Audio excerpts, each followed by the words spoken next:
OTB AM. This is OTB Sports Radio. Yeah, very good morning to you. Welcome along to Wednesday morning's OTB AM. Think about that one sometimes. It is Wednesday. There was Champions League action last night, of course. And what Champions League action it was. Dan, good morning to you. Morning, Ger. How are you? Yeah, it is Wednesday. I did have a moment last night where I was lost track of time. I'm been on Delaney time since the weekend, you see. I've been losing days quite a bit recently. Yeah. It's hard to keep. I have no excuse. I literally have no excuse. No real excuse, because it's generally the same format every week. I know, but I was going to blame the World Cup is on and different days and nonsense. That's just complete nonsense. It's just actually just getting older. Well, that's the main takeaway. Yeah. The NFL season's back. That keeps you awake at weekends. Oh, that probably has changed your structure a bit. Yeah. But I mean, again, I'm definitely reaching. No. Look, we all know what the bottom line issue is, but we can make an excuse if it makes you feel better. Exactly. Yeah. The passage of time, it's undefeated. No, listen, there's been no change in structure to the week in your lifetime. No. Shut up, Dan. How are you? Nor mine. How are you? Yeah, not too bad. Yeah, well, I mean, it has been a sort of a lively couple of days in the sense that I think actually my conception of time over the last 6 months has been structured around like FAI windows and times and periods. And we're facing more delays now actually because we did have a firm date in the diary next Monday as finally we will have a review finished. There'll be a review to, some kind of review findings to dissect or I don't know, analyse, and now that particular one, which was the Sport Ireland COSI FAI audit, has been delayed. So again, it seems like we're constantly being kicked back into time. And it felt like yesterday when that news came through that there was a few lines, and so basically the letter got published from the Chief Executive of Sport Ireland to the Oireachtas Committee looking for a delay in their next appearance. They've been invited in, yeah. October 16th. But there was also a bit of, as per our governance, we have to give everybody an opportunity. Everybody's mentioned in it. This is all coming from the previous Oireachtas Committee rulings where everybody needs all the information in case there's going to be anything suggested about them, because massive legal bills will ensue and damages can ensue if you haven't been given the opportunity to see what somebody's about to say about you in public. So I think this could actually be months and months and months and months. This is not a short-term couple of weeks thing. This is actually because when that report's finished, they're going to have to give it to everybody who's mentioned in it, and then their lawyers are going to have time to consider it, and their changes or their case against that findings there was just one line that I was like, oh, is that what's going to happen here? It was open to interpretation a bit. I mean, the key line was obviously, and I've done a piece on this today, was in light of developments in recent days. I mean, if you read the actual scope of what COSI were going to do, while ostensibly it was about, because it was commissioned by Sport Ireland, it was essentially about the FAI's use of state funding.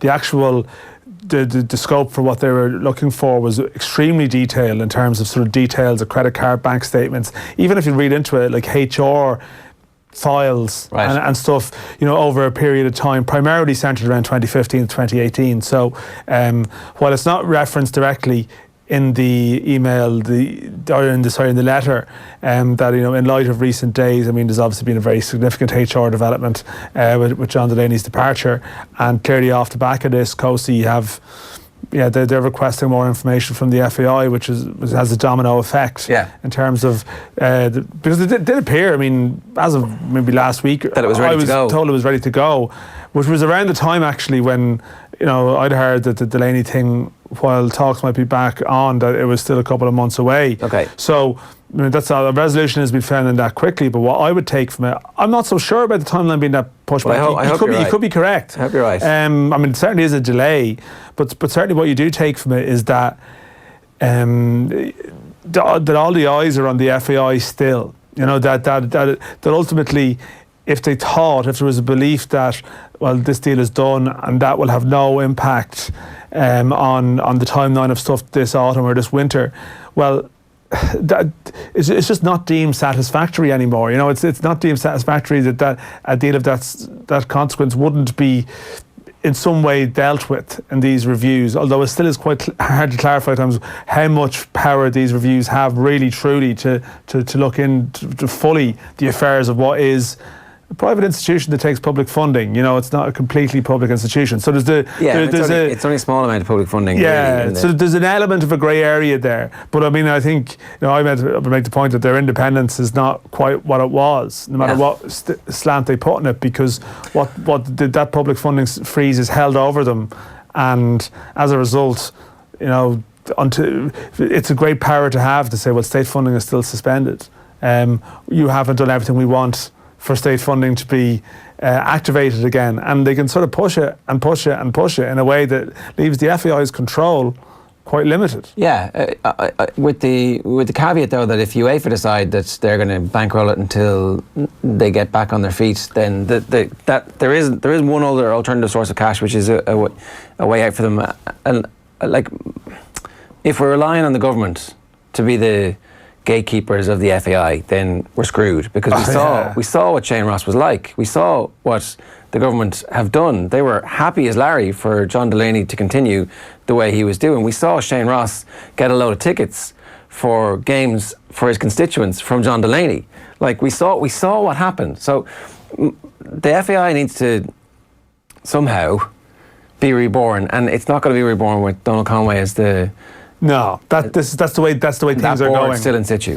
That's the way that things are going. And I mean, you're completely right. I mean, I could not agree more that any portrayal of Shane Ross and the government as the righteous defenders of the game of football in this country, it's nonsensical. I mean, they just weren't interested a year ago. And I think even Sport Ireland, I think, would probably are rightly open to scrutiny in terms of this process. So it may not necessarily be fair, to a degree, the extent to which they can wield this power. But I think it wasn't a month ago or so, was it an announcement of sort of funding for women in sport, and it was zero for the FAI. Yeah. Now again, you could spin that in another way. If you were in the FAI, you're like, well, hang on, what are you trying to achieve here? Yeah. And I do get that, but I mean, you are right that it is the issues such as, I think there's a possible feeling of inevitability about Donald Conway's position, in that it seems like it's going to be very hard for them to activate it until they see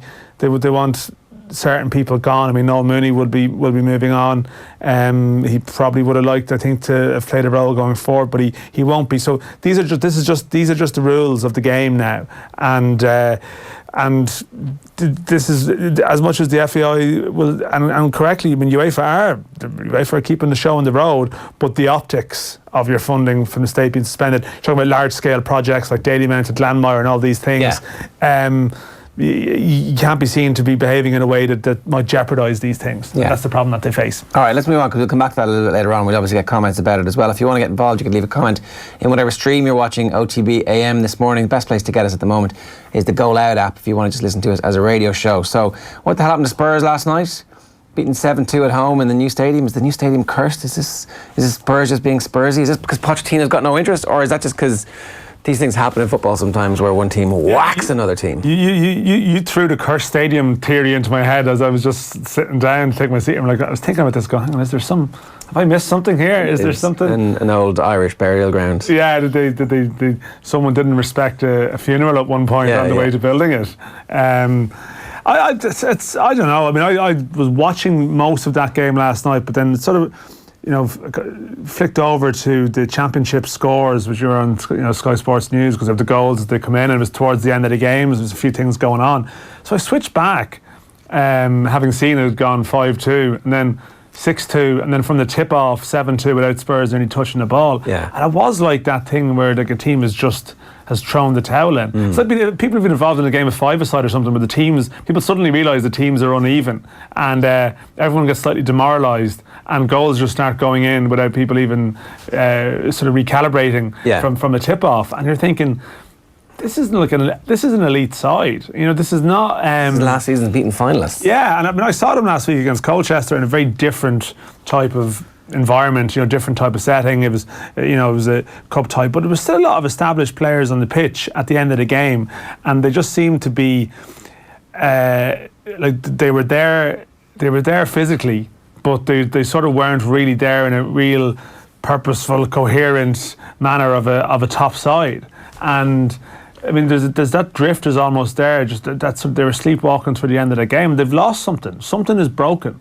And it's hard to you'd like to find some sort of tactical. I know that there is a view that they pressed too much and they've left themselves vulnerable, and there was a range in the goals they conceded last night. Like Harry Winks at one end has been, Harry Winks was seized upon and dispossessed for one, a bit complacent, but then there was just balls over the top that they were exposing big gaps in the defence as well too. So there's obviously tactical failings, but I think it just looks more like one of those things where something's just not clicked. It's an unhappy group, and how could there not be? I don't know how you turn around. How could there not be when the manager keeps complaining about not having any power?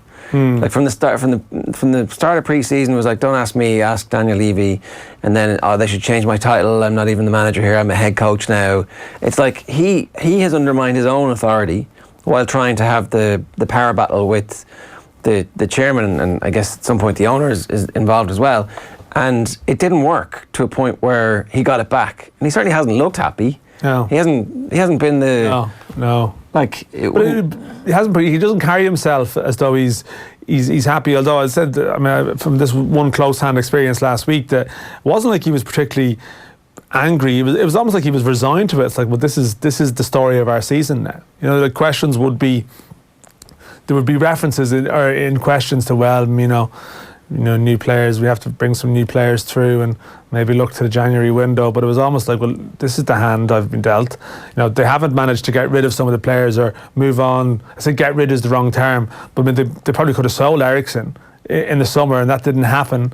Other players, so now you have really bad business of players been in the last year of their contract. Yeah, which is that are major assets. A well-run club who managed the whole stadium migration quite well compared to some of the rivals. How do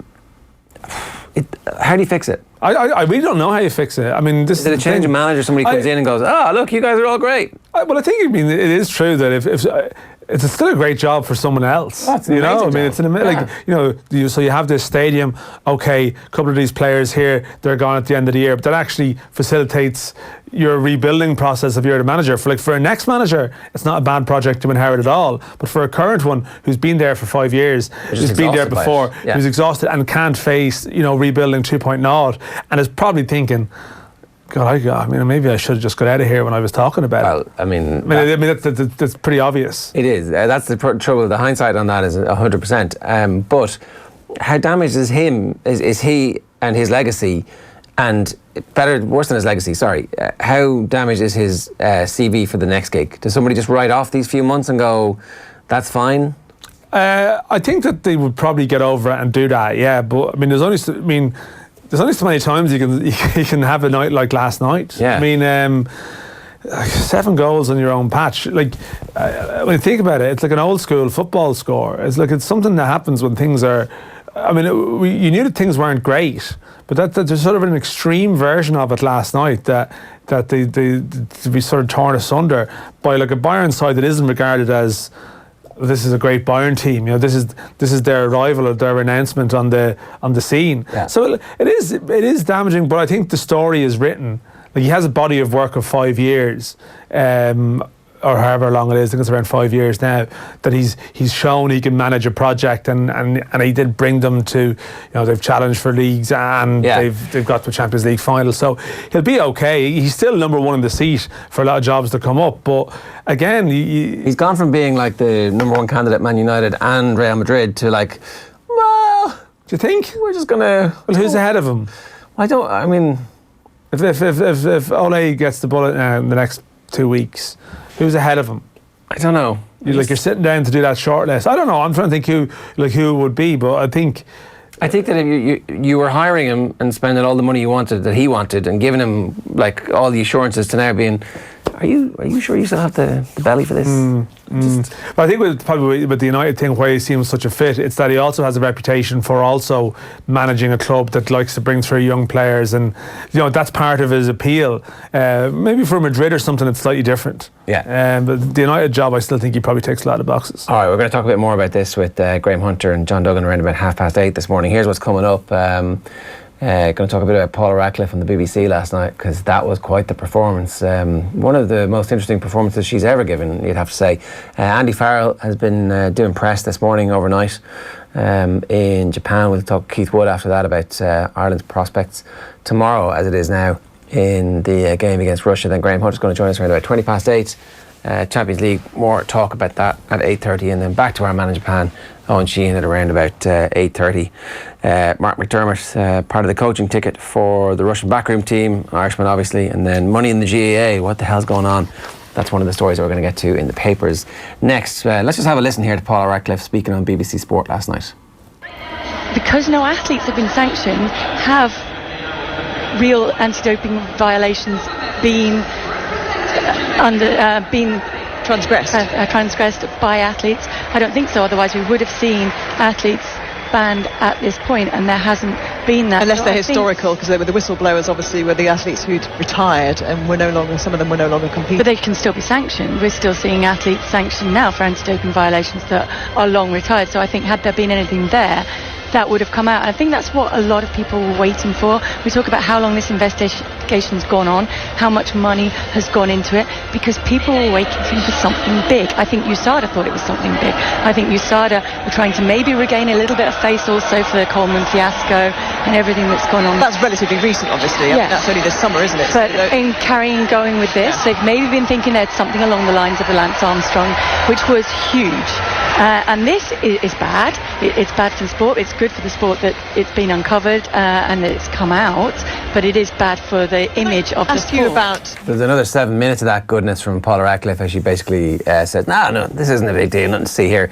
Just the biggest athletics company in the world, Nike, their main running project, the guy in charge of that has been banned for 4 years for doping, for trafficking in testosterone and a bunch of other stuff as well. And Nike are going to back his appeal. They are, yeah. I mean, they've really they picked their horse. They have pretty much gone all in. Chips are down. It's in the Times, the London Times. Apparently, Phil Knight is close to Salazar. Okay, yeah. He's the head honcho at Nike, so it's a personal thing. They're mates, and he's going to back his mate. And Paula Radcliffe's performance was shocking. Yeah. I mean, not really shocking, but like shocking when you actually see it. Somebody's just going out there like Chemical Ali. So some of the lines are just sort of. I mean, as I said, I haven't followed this case closely, but I mean, so I think a lot of people even might tune into that with a sort of some people are big time into it, somewhat of a knowledge of certain speculation around Mo Farah and certain other athletes. Just for someone with athletics reputation being in such a place that it's troubled, and for someone to make the point that is this costing a lot of money? Yeah. Like all of a sudden there's a duty of care there towards the finances, rash spending of USADA, like or Nike. Yeah, well, I mean this is the point. Well, I mean, should we be spending money finding elsewhere? The truth. Yeah.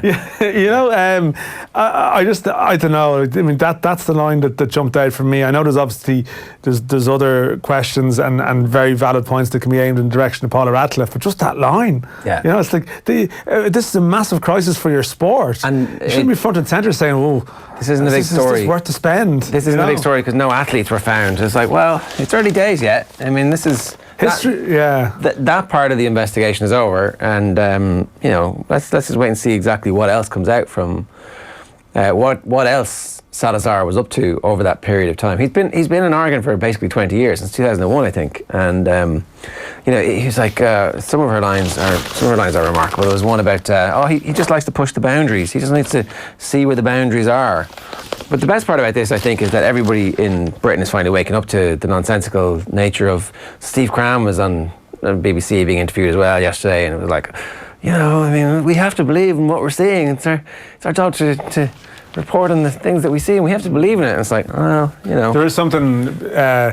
The image of the tournament even being in Qatar at the moment, so while you're in Qatar with no one watching a flagship event, and the defence of certain issues over the years is looking questionable, and it's just a horror show image all around. Yeah, Alberto is conscious. She's calling him Alberto still, and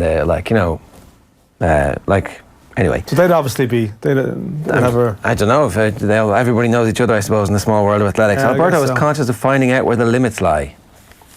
So his defence was he was smearing testosterone on one of his own coaches so they could find out what would result in a positive test to prevent them from being sabotaged. That's why they were doing it. I'm like smearing myself in testosterone, checking what gives me a positive level, and then I can just make sure, so that nobody ever smears me in testosterone. Because that's what the good drugs of testosterone, I'm going to get them and give them to you and smear them to you, and then you might beat me in a race, and I'll be sabotaging you by making you test positive. That's what's going through there. So he's checking the boundaries, just going around. Yeah, and she's like, oh, he's just testing. He's just conscious of finding out where the limits lie. She can go and shite. Back page of the Times. UK inquiry into Salazar, a sham. So UK Athletics, when Steve Magnus, the whistleblower, came out, UK Athletics did look into this, and at the time it was very important to them because Mo Farah was still under the tutelage of Alberto Salazar, training with the Nike Oregon project, and UK Athletics were like, nothing to see here, this all seems very fine, it's all perfect, keep going. And so Mo Farah stayed with Salazar for another couple of years after that. So the back page of Dan's paper, the Irish Independent, this morning.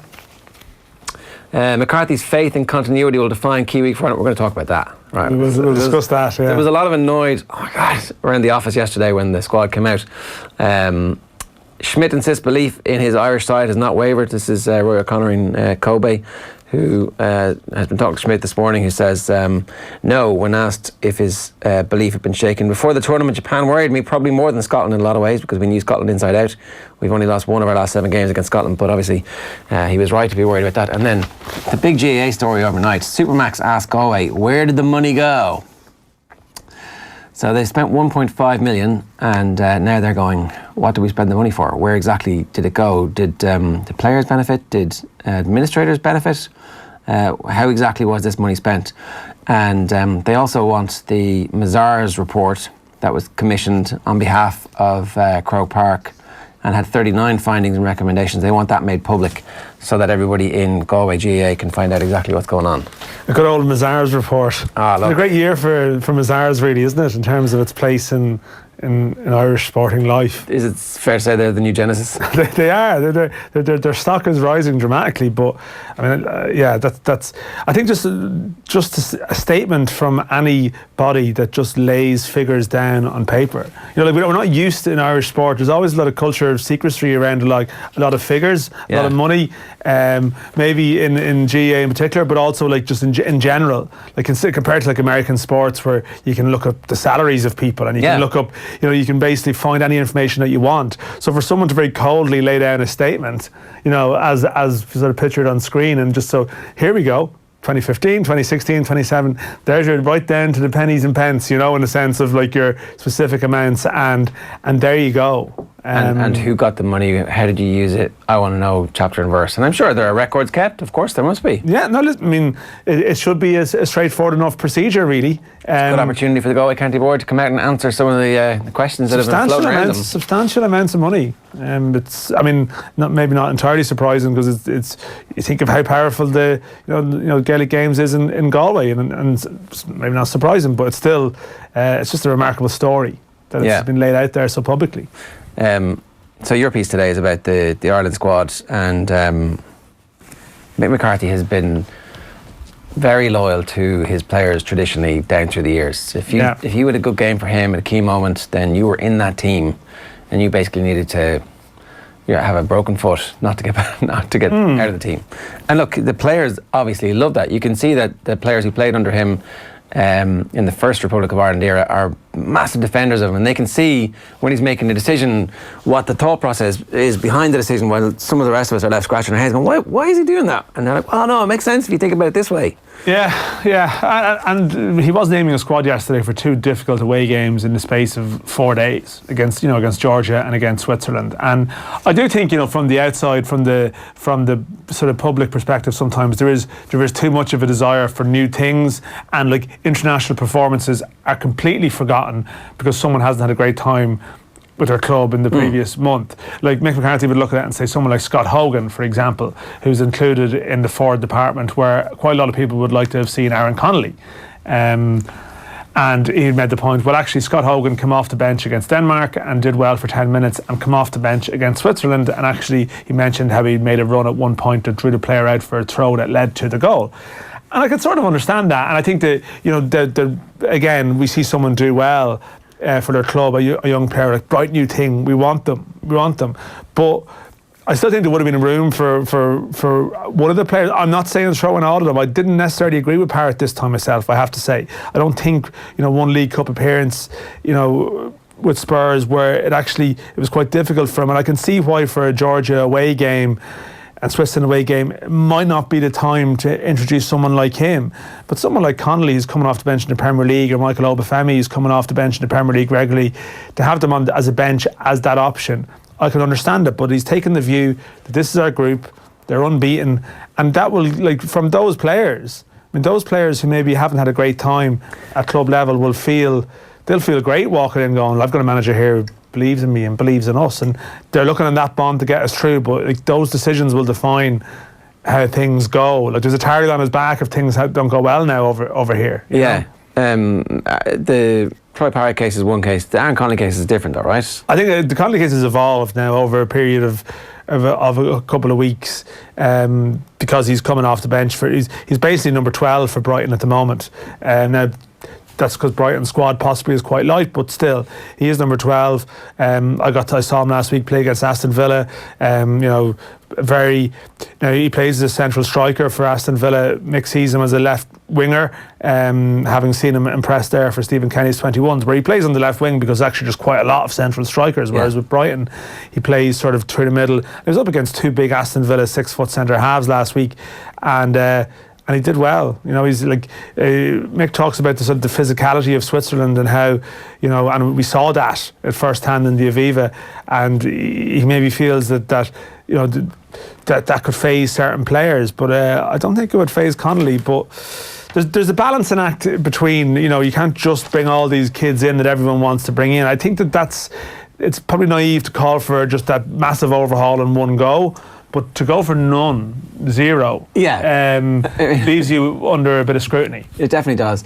What also leaves me under scrutiny is the Richard Keogh comments. Now, I only heard the audio from the mixed part of the press conference. I don't know if there was extra stuff after that. There was. It was extra without being dramatically extra. There would have been a few lines, in our own paper today that I would have included. People have gone for different lines of the Irish stuff because there was quite a lot in it, actually, just between Keogh and his answers or non-answers on his relationship with John Delaney, and then there was, Shane Long, various players left out. We'll touch on that with maybe some of the other papers. But his stance on Keogh really could be summed up. He's the one that's getting battered for it. Should he have been in a car that one of the two Derby County players was driving? No. Should he have been part of that? No. But he's not the one who has got in and sat behind the wheel of a car. And that is his opinion. He said that he spoke to Richard Keogh. I'm not sure if I actually have included all these lines, but he said that he spoke to Richard Keogh, that he wasn't very communicative. He was down. He just rang him up to say, listen, everyone's battering you. I'm giving you a call. And that is his viewpoint. He spoke in the open setting. There was a few questions about the views of a role model and as a footballer, a role model. I can play you that video anyway. Here he is talking about Richard Keogh. Have a look. I just wonder, everybody sat in this room when you're judging. Sorry. If you've asked me the question, I'm just going to answer if you don't mind. Just wonder that, the one without seeing cast the first stone, and you've been out for a drink with the lads. He's the captain of the team. I don't know. He's got in the car with him. He didn't expect to be in such a state at the end of that journey home. People make decisions and they've got to live with them, unfortunately. What do I think of Richard? I think he's a wonderful player. I think he's a great bloke. I think the club did say that there was cars laid on for that particular event. Should people not? I understand he's had an unfortunate incident, but do people, we should be taking a hard line against things like drink driving, especially if the club are there to accommodate him as well. And I'm sure they will. And they are the rules, aren't they? They're the rules in life. And I read somewhere where it's great footballers think they can do what they want. No, they don't. They're just young men who go out for a drink and make decisions and actually make mistakes like everybody else does. And they are then highlighted and judged far more than other people. Yeah, except drink driving ruins lives. Like that's the thing. It's not just a. It's not just a decision that they made. It's like it's risking other people's lives and their own. But ultimately, that's like that was a bit weak from McCarthy. Yeah, I mean, I did a piece in this last week. I ultimately have sympathy on a human level because Richard Keogh is a good guy, but whether someone is a good guy or not is irrelevant in this instance. And Mick McCarthy would say there's no way that he could have, as his captain, as a 33-year-old, could have stopped the players from doing so. I think if you're in a position where you've lost the control to do that, then you have to accept you have to accept responsibility. You're complicit. Now, he is paying a very heavy price, but I mean, he could have paid a heavier price, and other people could have paid a heavier price. People who hadn't been out that night could have paid didn't a make the heavier decision price. to get drunk. Exactly. So to get behind the wheel or to be drunk in the company of somebody behind the wheel. Yeah, but this is Mick McCarthy. He's taken the stance that I'm being loyal to my man here. He's suffered enough. Derby had a statement where they named him, which was surprising he was singled out in the Derby statement. But I mean, maybe that's because there's a case ongoing with the actual drivers. But that is the stance that he has adopted. And he was asked in the newspaper section. He was asked in the discussion with Keogh. Did Keogh say sorry to him? Did he say he'd let him down? And Mick just closed up, and he'd taken the view that he'd come in with an approach that this is my stance, he without sin, and he wasn't going to bend on that. I don't know. You could have a very different discussion with him privately. It may be that his loyalty is such that he has taken a stance that he wasn't going to come in and just sort of slate him. Well, he wasn't going to come in and say... Let he without sin is a cop-out because... for a start, it's like some old school biblical bollocks. Like, that's not really how society works anymore. As he says, there are rules. The rules are you don't go out drink driving. And rather than saying, this guy can't play for me anymore if he's going to behave like that, or we'll work with him to get out of whatever situation this is, it's like, it seems like he's somehow putting everybody else responsible for this, as opposed to saying, well, this is Richard Keogh's decision. He made the decision to get into that car, and he's paying the consequences for that. And there should be consequences for that, because drink driving is a horrific thing. Yeah, no, I think the tone was probably it was too much one way. But I guess he was there in manager mode, and I wonder. I mean, I'm sure Richard Keogh is a very popular member of the Irish dressing room, and no doubt. And sometimes good people do bad things. No, exactly. No. I said my stance is clear enough, but I'm trying to imagine what Mick's take on it would be, and he's thinking, well, I mean, other players, if he came out and he was particularly strong, is just making it worse. That everyone know, if people know that Richard Keogh is in a very low place, which he is, that his career is a threat, which it probably is. Does he need an authority figure coming out to make it worse by being contributing to that soundbite that's going around the place? But I know what this is. But you're not just managing Richard Keogh, you're managing our national team. No, everybody who watches football in Ireland sees this clip and goes, well, I'm not really sure what Mick's attitude to this whole thing is. And there was one or two lines which are about how footballers that they're punished more severely in these instances. Also not true. That is. I didn't really get the viewpoint on that, really. There are instances in life where, I think footballers on a night out get snapped and stuff, and I think that's a bit ridiculous and unfair. They're entitled to a night out, but the law is the law. Yeah. I think anyone who gets themselves in this situation should be treated harshly. And in fact, sometimes footballers, because they've got good lawyers and loads of money, can actually. Not everyone who drinks in a rural pub and gets has a few points and goes home, which they just should not do. They don't all have the offer of cars laid on by their employer to bring them home, which the Derby players did. All right, 8:05 this morning, you're watching OTB AM. Plenty to come for you in the next hour. Champions League with Graham Hunter, Owen Sheehan and Alan Quinlan, with Russia coach Mark McDermott, talking Spurs with John Duggan and Keith Wood on the Rugby World Cup. Andy Farrell is up next after this. OTB AM. This is OTB Sports Radio. Join Bruce Betting now for a risk-free first bet up to €100. That's right. New Irish accounts can enjoy a risk-free first bet up to €100. So if your first bet loses, we'll refund your stake with a free bet. Now that's giving you more. Bruce Betting. In store, online, and now on your phone. T's and C's apply. Please gamble responsibly. See dunlewy.net. OTB AM. Andy, how frustrating is it for you? And I know Joe touched on it yesterday about the referee and some of the decisions, but you're trying to set a team up to be disciplined, to stay on side. Ireland's defence, our discipline has been excellent the last couple of years. How do you cope with that, and how frustrating is that for you and your players if you're trying to do the right things and you're not getting the kind of rub of the green?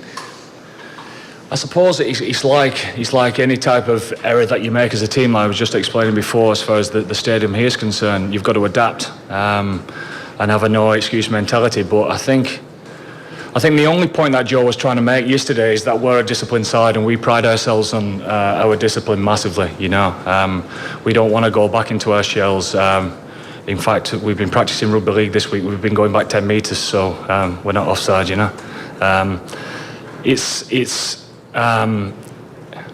It's unfortunate at times, but we can't let that affect ourselves. All we can do is make sure that we are disciplined, and we want to show that on Thursday night. Yeah, they're going to have to show that on Thursday. They're going to have to show that for the rest of the competition as well. Keith Wood, good morning to you. Good morning, Sunshine. How are you? I'm very good. It's it's a difficult enough game from some perspectives to preview, but it's not that difficult from others. Ireland just need to be clinical, be ruthless, put in a good performance and move on. Just get the 5 points, get out of there and hope that there's no injuries. It's a very straightforward ask this week. It is very, that's a very succinctly put.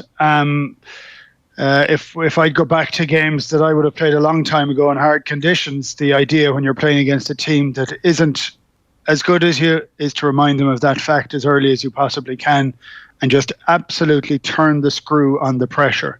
So it may not be the most attractive style of rugby. It doesn't have to be. It needs to be effective. You need to get into a good position. You need to put the opposition away and kind of remind them of the fact that they're not the full-time professionals that are permanently playing at a high level all the time. You make it really hard for them. So you become very physical, very clinical, kick plenty, don't let yourself get set up for big shots, and just let your experience rule. But you still have to play with a high level of physicality. This sounds like exactly what Ireland should have done when we had scored 2 tries at the weekend as well. That there's a textbook game plan there that we should have employed at that point. Well, I actually thought we played, I won't say we played well for the first 20 minutes, but we were pretty effective for the first 20 minutes, and we got ourselves into a good position to do it. And I thought we lost our way a little bit down to inexperience of some of the players, a little bit down. I don't know. I looked at all the coverage, but I also looked at it with a kind of bleak eye myself, and I felt I just felt we left our composure leave us a little. And you have to get mentally into a place of where you do the job and finish the job. That's where we have to be, and we weren't at the weekend. We got caught in the emotion. We suddenly started playing into their ability. When you listen to what Jamie Joseph was saying afterwards, that actually we knew that Ireland were going to try and take one-up carriers, and they had 2 and 3 people on it. That was the point where you continue to kick it. It's quite interesting to think that if you kick more, you put yourself into a position. But every big hit that they had, every element of a penalty that they got, just was giving them additional emotional energy. It was actually taking it away from us. So I thought we got stuck, and we didn't show the leadership on the field to go and deliver that. You need to pull all these things in pretty quickly. Yeah, that's a really interesting situation for Ireland to find themselves in, because it kind of crystallises a lot of the criticism of Joe Schmidt. Even when things were going well, it was like, we're not playing a very creative brand of rugby. Yeah, but we're winning. Everybody calm down. We would win tight games when it looked like we were a much better team than that. But we would always kind of play within ourselves to make sure that we were controlling the controllables. And then when you can no longer do that, when something goes against you, the team is programmed to be in control, but actually doesn't know what to do when they aren't in control. I think that's a fair criticism, and I think it's one of the issues that we have. So if we kind of get some of the stuff out of the way first, what Joe has given us for the last few years is a sense of control of our own destiny, which we've never had before. To be able to go into big games and win big games, he has put us into a really good position. It's so clinical at times. I think at times we miss the fact that you need to get to the emotional pitch of the game. And I don't know that we did against Japan. Even though we were ahead after 20 minutes, I don't think we'd got fully to the emotional pitch of the game. And in fact, Japan brought it up an extra level. And so I would say that in the last year and this calendar year, we have struggled a little bit in some matches. So we'll play well in one match, then we'll play badly in the next. And it's very frustrating. We say, yes, but it's part of a bigger program and bigger plan. It is, but we're in the bigger plan now. So we can't afford to have those dips. And without a shadow of a doubt, we'd a dip. And I know there was a conversation over referees. And of course, you lose calls. That happens in every game. That's part and parcel of the game. But for me, I felt we hadn't quite got to the point of where we were able to deliver on the emotional level of that game. And because of that, we then lost the level of contact that we'd want, the level of accuracy that we want at different areas. And the conditions are difficult, but it's the mentality that you need at different times that they cover that up. It means you don't make those mistakes, or you don't make as many. So this is the last cautionary tale that we can have. This is the last one where we say, okay, we've learned our lessons from that. We've no more slip-ups allowed now. I think we're still in a very good position. I still have a high level of expectation for the team. But we just need to be absolutely brutal for the next 2 weeks and get to where we all thought we'd be, which is in a quarter-final against one of the two big teams in the World Cup. And then we see where we are, because we have that capacity to raise our game, to get that emotional intensity for the really big game. And if we don't get it on that game, so be it. That's it. Unfortunately, we weren't able to get our balance right. But these games are tricky for us because we just want to get past them. Yeah, and not a great situation to be in. You've actually got to go out and put in as good a performance as you possibly can, because you don't know what falling off that performance 10-15% is going to result in just in terms of getting sucked into a game and suddenly how low the team's confidence is after the defeat. My concern here is that we're in something of a 2007 situation, which we've been talking about for months now. I don't think so, and I'm afraid I don't see it in that fashion. So I think there's valid criticism because we lost against Japan. We've never lost against Japan before, and I know we're playing them in Japan, and I know it's a World Cup and they've geared up for it, but we're a better team than that. So I think the team and the coaches should be really, really peeved by what happened then from their own performance, because it wasn't good enough, right? It's how they react to that, and I do subscribe to that. What is the reaction going to be afterwards? So my expectation is that our reaction is of a very high standard of efficiency. We're not talking about everything going right. We're not talking about having set plays that take 6 or 7 phases before we get to score, because that really works very well against good teams. But for simple teams, they only want to do a simple thing against you. So you have to put yourself in a position to where you just put them under pressure all the time. If that happens, I don't have a doubt we'll get the 5 tries. But that's fine for us to have that attitude. But the players, when they go out onto the field, A, have to have the plan that fits the bill for it, and B, have to deliver on that emotionally from the start, because it has to be brutal. Let's assume you're right that we do win this game, right? And then we do get through the final pool stage and we end up in a quarter-final. How much room is there for players to play their way into the team?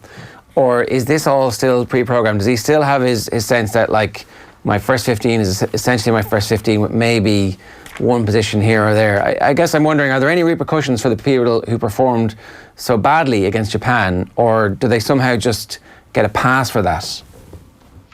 I think it's a little bit of both, and I'm not sitting on the fence in terms of that. I think you need players playing in form in a World Cup. You can't go back and say he played really well 2 years ago. Let's pick him for this game.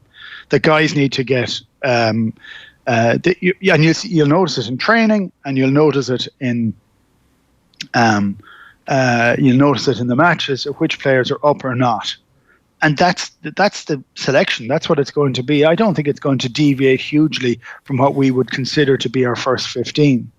But it doesn't always work out that way. I had a chat with Brian O'Driscoll. He was going over his memories of playing in a World Cup a few weeks ago, and I had a chat with him. I said, Brian, do you remember that you trained like an absolute drain in the World Cup in 2003? Yet his performances on the field were spectacular. Because whatever it was, whether it was the huge pressure of it and really wanting to do very well, his standard of training wasn't at the level that it had ever been. He was the best trainer we ever had, and it wasn't. But the second he turned onto a field, he had the capacity to be able to go and then perform to the highest standard. So to be the best player on the field every single time he donned the jersey. So that's what coaches figure out. Actually, yeah, he's training really badly. I'm dropping him. No, I'm not, because actually I know he's able to flick the switch. That doesn't work for every single player within it. So look, I was unbelievably frustrated watching the game. You're half shouting for Japan because they're the underdog, and I don't mean that in a bad way. You're shouting for them, saying, well, that's fine because we're still going to pull away at the end and win, and this will be a really creditable performance from Japan. That's what it felt like, because you expected it to ramp up at different times, but we didn't. We just and this is one of the ongoing arguments I have. Is it the emotional thing that you bring to the table first that is the most important thing, or is it your attention to detail? You might make a few mistakes and you lose it. Well, I think we have to get to a pitch first. I've always believed it's an emotional element first. So you can't rely on biting bollock and getting up there and being absolutely fully up to it to win every game. But it wins an awful lot of games, and it actually wins all the games at a lower level, because that's where the risks are. That's absolutely where the risk is, where you decide and take something for granted or don't. Yeah. Any doubts about Rory Best, given how well he played in the first game, and then the second game he is the leader, and watching this happen around him and not actually able to stem the flow? Look, I said this early on. I thought he was under huge pressure for it, right? I really did, because he didn't set the world on fire in the warm-up games. The warm-up games don't matter in truth, but there's always a doubt, because this is his last time to wear the jersey. It's a big call to pick a guy that's 37 years of age, so he has to deliver all the time. For me, I felt he should have been rested. Playing 80 minutes in the first match is a huge call, right? But he played it. He did really well. He really played well. But to try and back that up within a week is a hard one. So I would have felt that you need to, if you're going to use him, and if he has the leadership capabilities that everybody says he has, well, then you need to manage it properly. He can't play every minute of it. I think that's a difficulty. So I'm delighted he's not involved, right? Because I think that's very important that he's not. But I said it as well, I think last week, that there could be a case for him in certain matches that he becomes the captain to finish the match with 20 minutes to go. Yeah. I think there may be something in that, in Johnny Sexton getting it, because Johnny is the most senior guy after Rory, really, in the squad. He's the guy with all that experience. Well, one last question on that, because Peter O'Mahony came up in conversation yesterday with Shane Byrne, and he says his position is under threat at the moment. Is Peter O'Mahony's position under threat, do you think? I think a lot of players are like, I think O'Mahony and CJ Stander played well in the first one. Well, Peter went off early. CJ played well. Didn't get a chance to shine too much last week, so he suffers a little bit from it. We need our players to be on the top of the ground, to be absolutely playing as well as they can. I would say that every player, probably with the exception of Johnny Sexton, are under pressure for their position. But that is the nature of big competition. They have to perform. These are the days that they have to perform.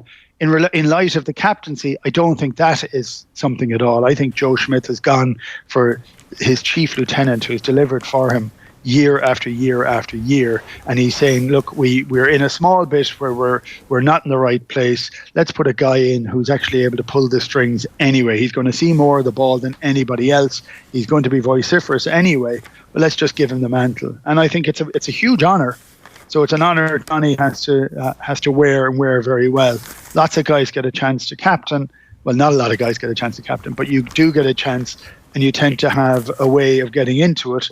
He doesn't. This is a World Cup game. He has to deliver, and he has to kind of show that level of leadership. And if ever there was a guy who was the lieutenant of Joe, it's Johnny. So, like, I get it. I get the call. I understand it entirely. All right, Keith and Joy, good stuff. Thanks a million. Brilliant. Cheers, lads. Keith Wood giving us some thoughts there this morning. Here's Andy Farrell talking about the lessons he learned as a coach in previous Rugby World Cups. Have a look. I think a setback, you can use it in the right manner. I think if you look at the last 3 World Cups, South Africa losing to Japan and losing the semi-final 20 points to 18. You look at the 2011, France seemed to be at disarray throughout that competition, and there's a debate on whether they should have won or not the final in 2007. I was part of the England squad that got a thrashing off South Africa, and there was a bit of turmoil in that camp, and they managed to get to the final, and there was a debatable try that was disallowed. And so you can use these to your advantage. They're not ideal, but if you use them to your advantage, they can be powerful. And as I said, after a couple of days of understanding the reasons why, I think we're in good spirits, back on track and ready to prove a point. All right, let's go back to football. It's 8:22 this morning. Graham Hunter joins us on the line to talk to us. We're going to talk Spurs a little bit later on, Graham, but the other big story from last night was Real Madrid just squeaking it out at home, coming from 2-0 down against Club Brugge. What happens? Fantastic game, Ger. Such entertainment. I spoke to Philippe Clement, the Bruges manager, afterwards, and I said to him, what was your tactics in order to try and isolate Ramos and Varane against Brighton on loan South African Percy Tau and Manu Bonaventure? And he was like, I asked my team to go out and be brave, to play football. I needed the rest of the team to work really hard in order to get the counter-attacks good. But he said, I don't want them hoofing the ball to our forwards and chasing it. I want good possession. I want them to... And they did something that I yearn to see so many visiting sides play when I go to Bernabeu to watch Real Madrid, or when I go to Camp Nou to see Barcelona. They came with no inferiority complex. Man for man, they were, lacking in transfer market value. Probably in some instances, man for man, they were lacking in quality. But they went out there, Bruges, with a really clear counter-attack game plan. And the instant they beat a challenge anywhere in the pitch, they were looking to put it into the feet of Diatta and Bonaventure and Tau. I don't know if those who were watching off the ball saw Bonaventure's finishes, but the first one was absolutely brilliant. It was a little billiard stun shot where he was controlling it with one foot and accidentally tapped it in with the other foot, and that left Courtois completely floored. It was just an absolute misadventure. And I asked him afterwards, I spoke to Bonaventure in the mix zone. I said, listen, was that a little trick you worked on? Just giving an opportunity. He said, no, I was desperate to score and my feet got too enthusiastic, which is a brilliant way to explain it. The second goal, he nearly falls over when he robs Modric and runs right through. But instead of falling over, he rights himself in time and just dinks Phil Mickelson's the ball over poor old Courtois, who then went in at halftime and threw up and went home, literally. Right, I didn't know that. Yeah. Okay, not a good sign. I mean, had he been sick in advance, or was that just a... I'll leave you to speculate as to whether it was a disappointment of the way he'd been humiliated. His dad had to, allegedly, I'm told, his dad had to come and drive him home at halftime because he was so poorly, dizzy, throwing up.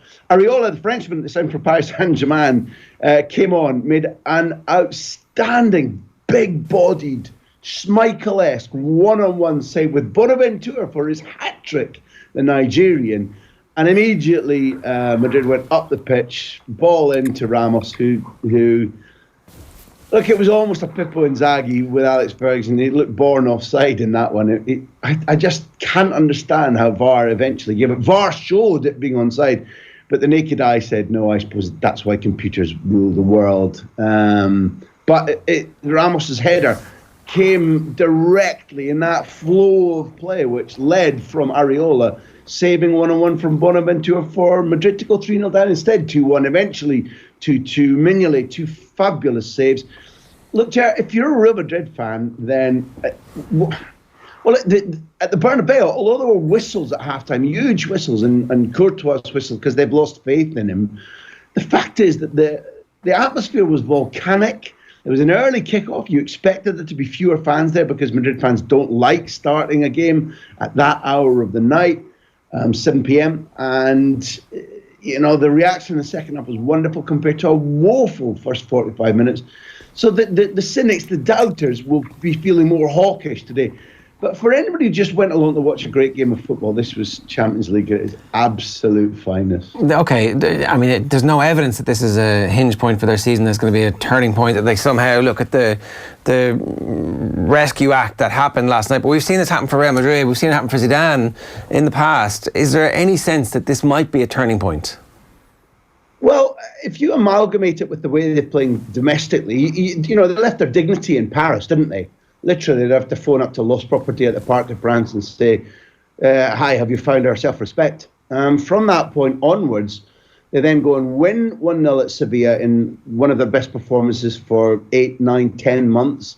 They beat Osasuna. They then draw at the Metropolitano against that team. They were the better side, probably should have won. And second half against Brugge, they show maybe they didn't play Rolls-Royce football, but it was all guts and garters. They might have snuck a win. And therefore, I think if you put your point...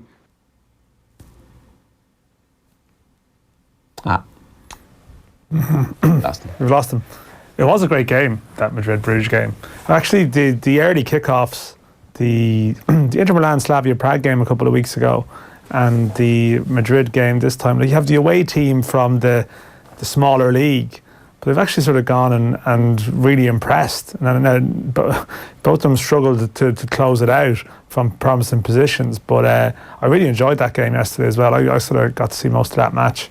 And it was just great to see Bruges, some team come with a real plan. Yeah. And not just going to come and be beaten before they walked onto the pitch. Yeah. And it really, the group stages gets a sort of a bad time, but there's been some good stuff in it so far. Yeah, it's not the heavyweight clashes that are going to define the business end of the competition, but you've got decent teams from around Europe and proper football in places that are competing head to head with the greats, or you can debate the status of the greats, Madrid, but Real Madrid or Inter Milan, it was a couple of weeks ago, diminished status, but they're just really good to watch, really sort of good for the competition.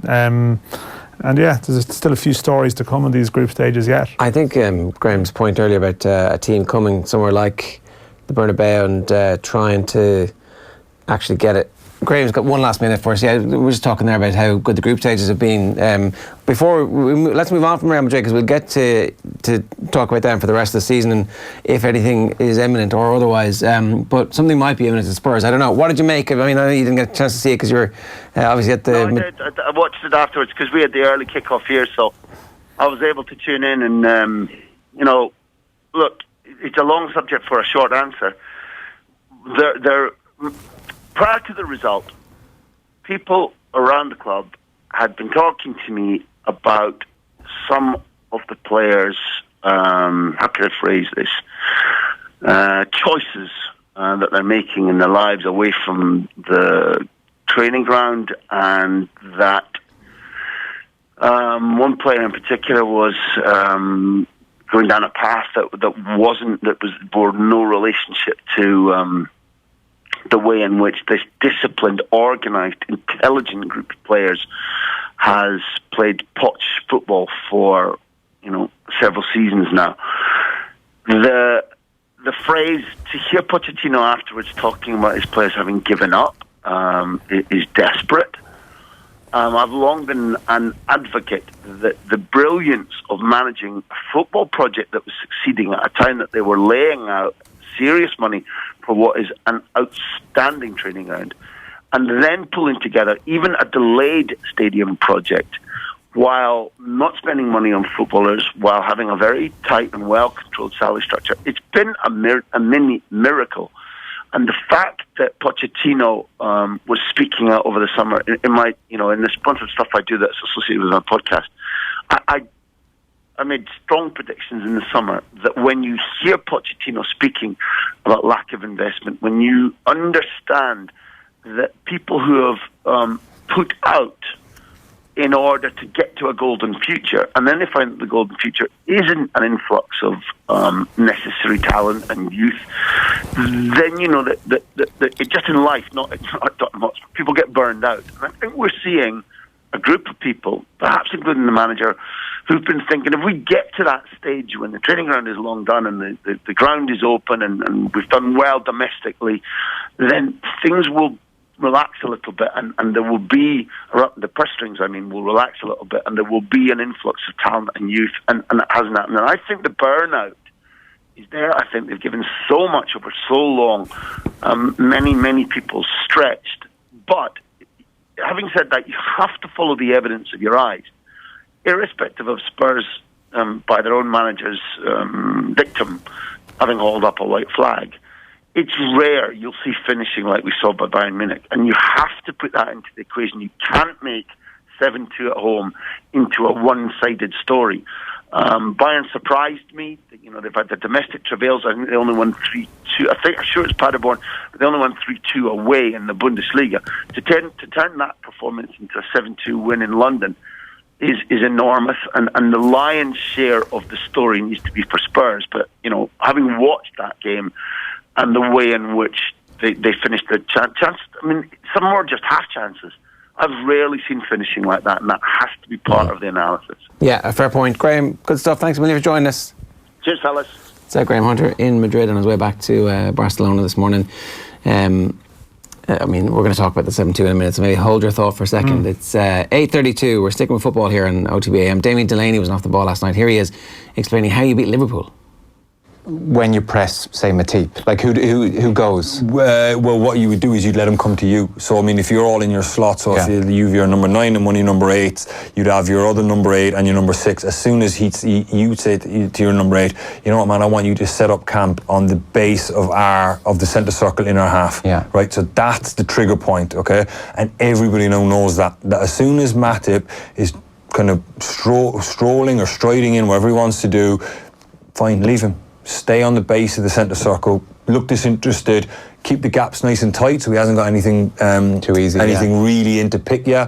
Back 4, be nice and aware that the ball can be spun in behind, because if he's now stepping into your half with no pressure on the ball, you can be fairly sure that Liverpool have runners in behind. So back 4, give yourself a nice little yard there. A bit like Souness is saying, actually. Right, and let's start see if he can. We want to invite him to start threading balls, because by the way, if he gets one wrong and you've got a pacey number 8 and a pacey number 9 and you've got legs in your midfield, you can exploit the hole that he's left, because you know full well that Alexander-Arnold's going to be 20-30 yards inside your half, and the same on the left side. So you want to create these little pockets. So while Matip is kind of in his own little world thinking he's brilliant, teams are definitely setting up for things like that. Now, Virgin Media Sport has over 400 UEFA Champions League, Europa League and Nations League games live this season. It's available to all Virgin Media TV customers. You can also download the TV Anywhere app and stream all the action whenever and wherever they like. Spurs hammered 7-2 by Bayern Munich last night. It was live on Virgin Media Sport. Here's Graham Souness talking about their performance. To lose 7-2 at home. You look at some of the goals they conceded. You say that Aurier and Rose, what they were doing tonight,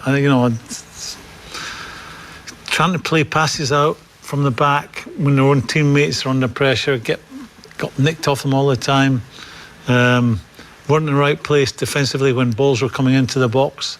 You see the first goal, Rose he's caught, goes under a ball, allows Gnabry to run off him. Just everything was just wrong about them at the back, especially the two fullbacks. But what you'd also have to say, that the finishing, when you look at the goals, you're going to go through the goals, there's not a bad goal Bayern score. They're all fantastic goals. The two from Lewandowski are just absolute class. A miserable night for Spurs. Where they go from here, I'm not quite sure. Big questions, isn't there? They have to regroup. And there's obviously something not quite right about the dressing room. Now, is that because did you see that manifest itself in the way? I mean, Keith in commentary was using words like capitulation. In results, Tommy. In results, performances. I was at the game early in the season when Spurs lost at home to Newcastle. Yeah, they had all the ball, but never made the goalkeeper work. They're not at it for whatever reason. They're not at it. John Duggan, you're a Spurs fan? Yeah, I think that's probably established by now. Dark day. Ger and Daniel, good morning. What the hell happened? I wanted to shoot the TV like Elvis. That's what wanted to happen. My trip to the Oktoberfest is now cancelled after that. Surely you should go and they'd be like, come on, you can, come on, wear your Spurs jersey and they'll love you. Yeah, Oktoberfest is over now anyway, isn't it? Because they actually have it in September. So you've got a full year to forgive them. I went there for my 30th actually, and it was good. It's funny, like you go to these places in foreign countries, and I ended up sitting down beside a group of Limerick ladies. We all started dancing on the tables. But we've grown up a bit since then. But Tottenham obviously haven't. It's funny that in the press conference, Pochettino says that they gave up a little bit, which was pretty unforgivable given the amount of money they're being paid. And it's been some fall since June the 1st. But maybe the Champions League final was papering over cracks that they've lost nearly as many games as Newcastle in 2019 in the league. Yeah, and I know that it was their away record in 2019 that had been the source of focus last week. But actually, just to have that dismantling at home is it's pretty brutal. I mean, it's very interesting to hear Graham speak there. I don't know if you heard him, John, just before you come on, but suggesting that there is a player. There's things players. This Twitter thing is actually capturing aren't behaving. But Graham was suggesting spokespeople around the club without going into anything specifically. Just speaking about how maybe just things aren't right in terms of sort of professionalism or discipline. Yeah. And that discipline which sort of underpinned the group, if that has been lost, then how do you get that back? I don't know. And at the same time, if you're Harry Kane and you're thinking, I'm still Harry Kane, but are you committed to seeing what comes next to the next manager and that rebuilding project? Are you like, okay, hands up, I'm out, cash in, I want to go? It's still, as you were saying, it's still a great gig. The Spurs job is still a very good job. Jose for someone would be else. Great for it. Think Jose? Yeah, I know I've been slaughtered on Twitter about this Jose Mourinho thing, but Jose Mourinho wins trophies. And he's an organised manager. Maybe he's a manager of 2005, where maybe football's moved on. It has, definitely. Would you settle for Eddie Howe would be football? Great. Jose's a short-term hit character, though. That's the thing. He's not part of any project. It's about coming in, but he needs the ingredients there to execute that hit. And maybe Daniel Levy wouldn't give him those ingredients financially. Possibly. So Eddie Howe might be more of a fit from an up-and-coming player perspective, a good young manager at Bournemouth, a bit like Pochettino was back in 2014. They can afford anybody, though. They can literally afford any manager in world football. So they need the next Jurgen Klopp. I think that taking Eddie Howe is just like it's a style of football that we think is going to be transferable. I think that's the wrong. Who knows what Eddie Howe could be? Although he let somebody else pay the money and find out. Well, yeah, I know what you're saying. I'm Spurs now. I'm going to decide that Diego Simeone, here's 20 million a year. Turn me down. Well, they made the most money. They made more profit than any other club in the world. I think when the figures were released last April, it was 150 million profit or something. And it's going one direction. Invest in that one. Spurs have always been reluctant to invest, though. But this would save the money in the long run, because And I would agree with that. I don't know whether rumours are substantiated or not, and they haven't been substantiated. I do think Alderweireld and Vertonghen. I think when Pochettino doesn't want you, he doesn't want you, and he wants you gone. And Alderweireld and Vertonghen are two of those players. Rose is another one, and Eriksson. There's three of the back four. Yeah. And then Eriksson is the other one who's obviously deeply unhappy there. And Dele Alli though he played well in the early stages last night, he's not the player he was, say, 2016. Has had a lot of injuries. And there was this brilliant article by Barney Renee in The Guardian that I read last week. They had that manic draw against Chelsea, which is nearly 4 years ago now, May 2016, when they're pushing Leicester for the title, and Spurs lost their heads. I remember Pochettino going mad himself in the game, and I've been at Spurs quite a lot, and I see Pochettino is very, very, he's very, very animated. He's much more animated than actually you think he is in television. And last night, even the way he spoke afterwards was just almost a sense of detachment. But between the end of August 2017 and the start of July this year, only Lucas Moura came into the club. In the two windows after that game in May 2016, Spurs offloaded 20 players. So they have that, and I think that's where you're seeing the chickens coming home to roost. Is that where the profit came from? Was that, or was that? It wasn't operational profit; it was including transfers. Yeah, right. and operational. So that stadium's going to be, it's going to be generating profit now. They're £800,000. I think they're getting a game at that stadium. And they've also done good, decent wedge. They've also done good bonds. They have like 15 to 25 or 30-year bonds with American investors on that stadium. That stadium is not an albatross like the Aviva Stadium, say, was for the FAI in the last few years. So I can't. This Arsenal style blaming it on the stadium. It being 2006, they reached the Champions League final with a team beyond their best. I don't think that cuts water. You have to, as Ger says there, invest to keep up. If you don't invest, the only thing that's helping Spurs at the moment is the way, that shocking match between Man United and Arsenal on Monday. There is a gap, beginning to cement itself at the moment between Liverpool, Man City, and the rest. Yeah. Oh yeah, it's still very. I mean, I think there is an element at Spurs that the rest of the season could involve a bit of suffering. We were just saying earlier that actually, with a lot of those players that are unhappy being, in the end of their contract, that's very bad business sense. For the next manager, it's good business because they can actually rebuild naturally without needing to worry about selling them. And there could be and maybe if you lose someone like Pochettino, you actually have to say to attract that next big manager, here's what you can do. Yeah. But that's next summer, realistically, before you get around to it. Yeah. But if you have a season of suffering, there is still an opportunity within that season of suffering to finish in the top 4 because the field isn't that strong. I mean, Chelsea's the other top 6 team. Manchester United Arsenal game wasn't up to much, and Chelsea are going through an evolution of some kind as well. So Spurs could finish 3rd this year, which this seems very. They could. I mean, they probably won't, but it's not impossible. Everybody feels they're in a game against Spurs now. Like, first day of the season, Villa were in a game against them straight up, and you're like, well, that's a bit. Villa are going to be good. And it turns out, feels like they're in a game, except Palace, against Spurs at the minute. Even Newcastle beat them. It's funny you say that about maybe having your difficult season, because Chelsea had a difficult season when Jose. I think they want to finish 10th, and then Conte comes in and wins it the next season, wins the title. So it can happen, but worrying times. And ultimately, Pochettino has never won a trophy.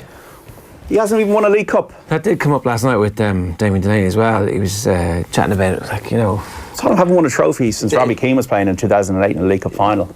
Because it matters, right? Well, even the League Cup game, they had a strong enough team on the pitch at the end as well. It wasn't like it was, like Brighton last week sort of threw it in with putting out a load of kids. Yeah. It's not great. It's definitely for morale and just for spirits of people like John and others. They just want that focal point for that tenure, that reign. Like, if Pochettino leaves tomorrow, then what's the picture that you're left with for the whole time? Yeah, I know it's been like Champions League semi-final, but I'm just saying, you need that sort of what's on the front of the DVD. What's the picture? It's a good question. I don't know. I think he did take Spurs from being Spursy to a Champions League final, and he's left them a bit Spursy. Or a bit Arsenal-y, as Aidan O'Hara said last night. There was a bang of Arsenal about the Spurs thing now. I mean, there was that Arsenal team that got hammered, that shipped 8 against Man United. Those defeats tend to be crushing for 12 months, 18 months before. It was AVB's downfall was that 5-0 defeat to Liverpool when Luis Suarez ran rampant at White Hart Lane. I just want to say how Munich were great to watch though at times last night. They really were. Everything, it's one of those, I don't know, when you look at Beth Daniel, everything, you're going through the card or the racetrack, everything they touched went to gold. It was just Ronnie Rosenthal stuff, obviously at a much higher level. Lewandowski and that, and they could be outsiders for the Champions League. I don't know what price they are, but they could be a good bet. Yeah, their execution, the finishes were just top class. And Gnabry as well. Gnabry, who had his 12-minute cameo at West Brom. That's quite a funny story. I hadn't realised it. So Rafa Honigstein was the one pointing it out last night, was it? That he went to West Brom under Tony Pulis. Yeah, gave him 12 minutes. That was entire. Pulis said I think it was on Sky, that he couldn't get him fit. Yeah, I mean, physically fit, or he was always had a little injury. Tony Pulis maybe not the best manager in the world to get that out of. But it's striking how there is sometimes this tunnel vision in the English football psyche that if someone hasn't succeeded in England, then they're not not a player. Rubbish. You know, that it might just be that they just didn't, it was the wrong place and the wrong time for them. Was Gerard Piqué very successful at Manchester United? I don't remember him being very successful. No, didn't he concede a near post header and Ferguson was like, okay, off you go. That's yeah, it. I mean, and became a giant of Spanish football. But still for his early years as a Barcelona player, there was, well, failed Man United. It didn't really happen from Manchester United, you know. So I mean, his speed was something, but actually the quality of his technical quality of his finishes as well was top drawer. The ones before half time last night was class. So what would you do if you were in charge of Spurs? Who would you be going out to try and get? Yeah, it's a fair point. Like I think if they went for someone like Howe, who might be a sensible appointment, but you leave yourself open to, well, you're still doing things the cheap way here. Like you mentioned, Simeone did a great, has done fantastically well. I don't know. There's no obvious candidates that are jumping to mind here. Yeah. But you would imagine that a club with a network like Spurs and the power of London, which is so attractive to maybe after Brexit it's going to be a little bit. People are eating in the bins. They appear to be on my street. They'll still be okay in London. It's like Cold War Steve. They've eaten out of the spam. They'll still be okay in London. Jose for Spurs, I think. Jose for Spurs. Do you want him?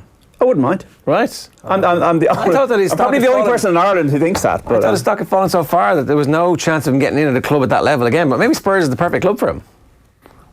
Where I wouldn't be convinced. It'd be very entertaining for 6 months. For 6 months. Not on the field, obviously. Yeah, I mean. What would he do with those players? Would he be able to mould them? Would he need to do a rebuild to find his type of players as well? And what the hell? Look at the players he bought at Man United. What are his type of players? Not that good, it turns out. Yeah. I mightn't necessarily be with you on that one, John, but it would be good fun. I don't think there's that many candidates. And it's 8:46 this morning here on OTBM. We're going to cross back over to Japan before 9. We're back next with some more stories from the sports pages. First, though, here's Paul Rouse on the history of William Webb Ellis, the man whose name adorns the competition's trophy. And did this bloke who wrote the letter saying William Webb Ellis did this thing imagine that there was a certain romance about the story, or what was the value in it for rugby? It was almost entirely about class. This was about claiming ownership of a game for a particular set of people. Because the spread of rugby in the 1870s and the 1880s, the story of that spread is it spread through the working classes of Lancashire and Yorkshire in particular. So in Lancashire and Yorkshire, almost 50% of all the rugby players in the country by 1890 were based in Lancashire and Yorkshire, and they were all working class people. So it was almost an effort to say, well, one of our type in terms of this game. It was entirely an effort. It belongs to us. It belongs to us to say that. You must remember, a lot of these ball handling clubs, which had been founded in the 1850s and 1860s, were the products of public school boys initially, and none of them, or almost none of them, joined the Football Association when it was founded in 1863. But they didn't then set up the Rugby Football Union. They didn't do that until the 1870s. And then the contest began between rugby and soccer as to which game would be the dominant game in the last couple of decades of the 19th century in England. Okay, great stuff there from Paul Rouse. You can hear the full thing available to download on offtheball.com/podcast or the Go Loud app. It's 8:48 this morning. We're going to go back and have a look at some of the rest of the newspapers we didn't get to a little bit earlier on. Dan, what have you got for us? Yeah, well, I have the Mail for starters. Still a believer. That's Rory Keane there with Joe Schmidt online. The comments earlier, still has his faith in Ireland that hasn't faltered. And then Brian Kerr, I see Philip Quinn there, Brian Kerr, Irish football lost out in disgraceful era. So that was Brian Kerr's comments on Virgin Media last night, which have been doing the rounds and picked up on there. Similar story in the Star, actually, the back page, disgraceful. Paul Lennon there on the Kerr era, and then the Supermax story and Spurs Bayern Munich, sort of the recurring themes across the back pages. It is interesting that Supermax are getting involved at this level, and it's probably not the worst thing where, I mean, you've got to be careful what you wish for, but where sponsors are deciding we want to make sure that the governance in the sport that we're giving the money to is good.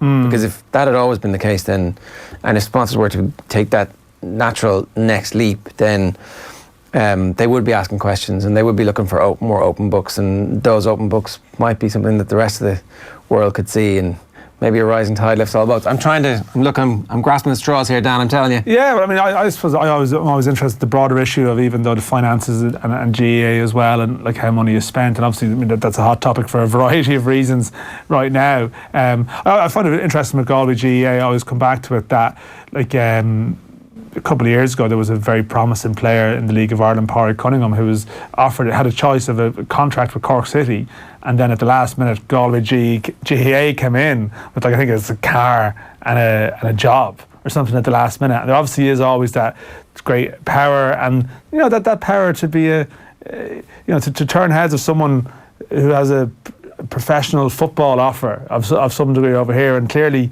you know, you've got a certain power, but that also means you're held to account as well in certain instances as well. You know, you're obviously a proper operation, but well, this story here is. Yeah, let's wait and see exactly what the details of that Mazar's report come out. But it would be very interesting to see it. I think just how the network works, how it operates. Yeah, I think if you're a Galway fan, you're a supporter, you're a bit devastated with how things have gone. They still don't have a football manager in place, obviously.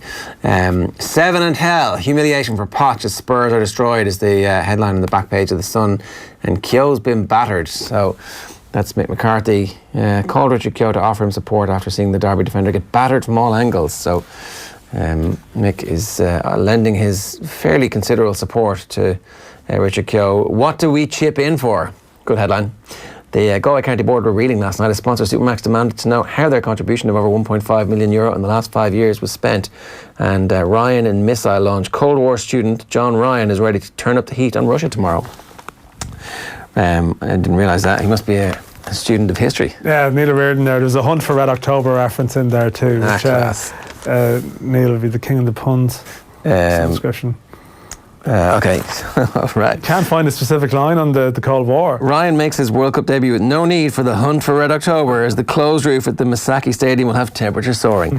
Sticky conditions may lead to a Kobe missile crisis, with passes going astray from sweaty hands.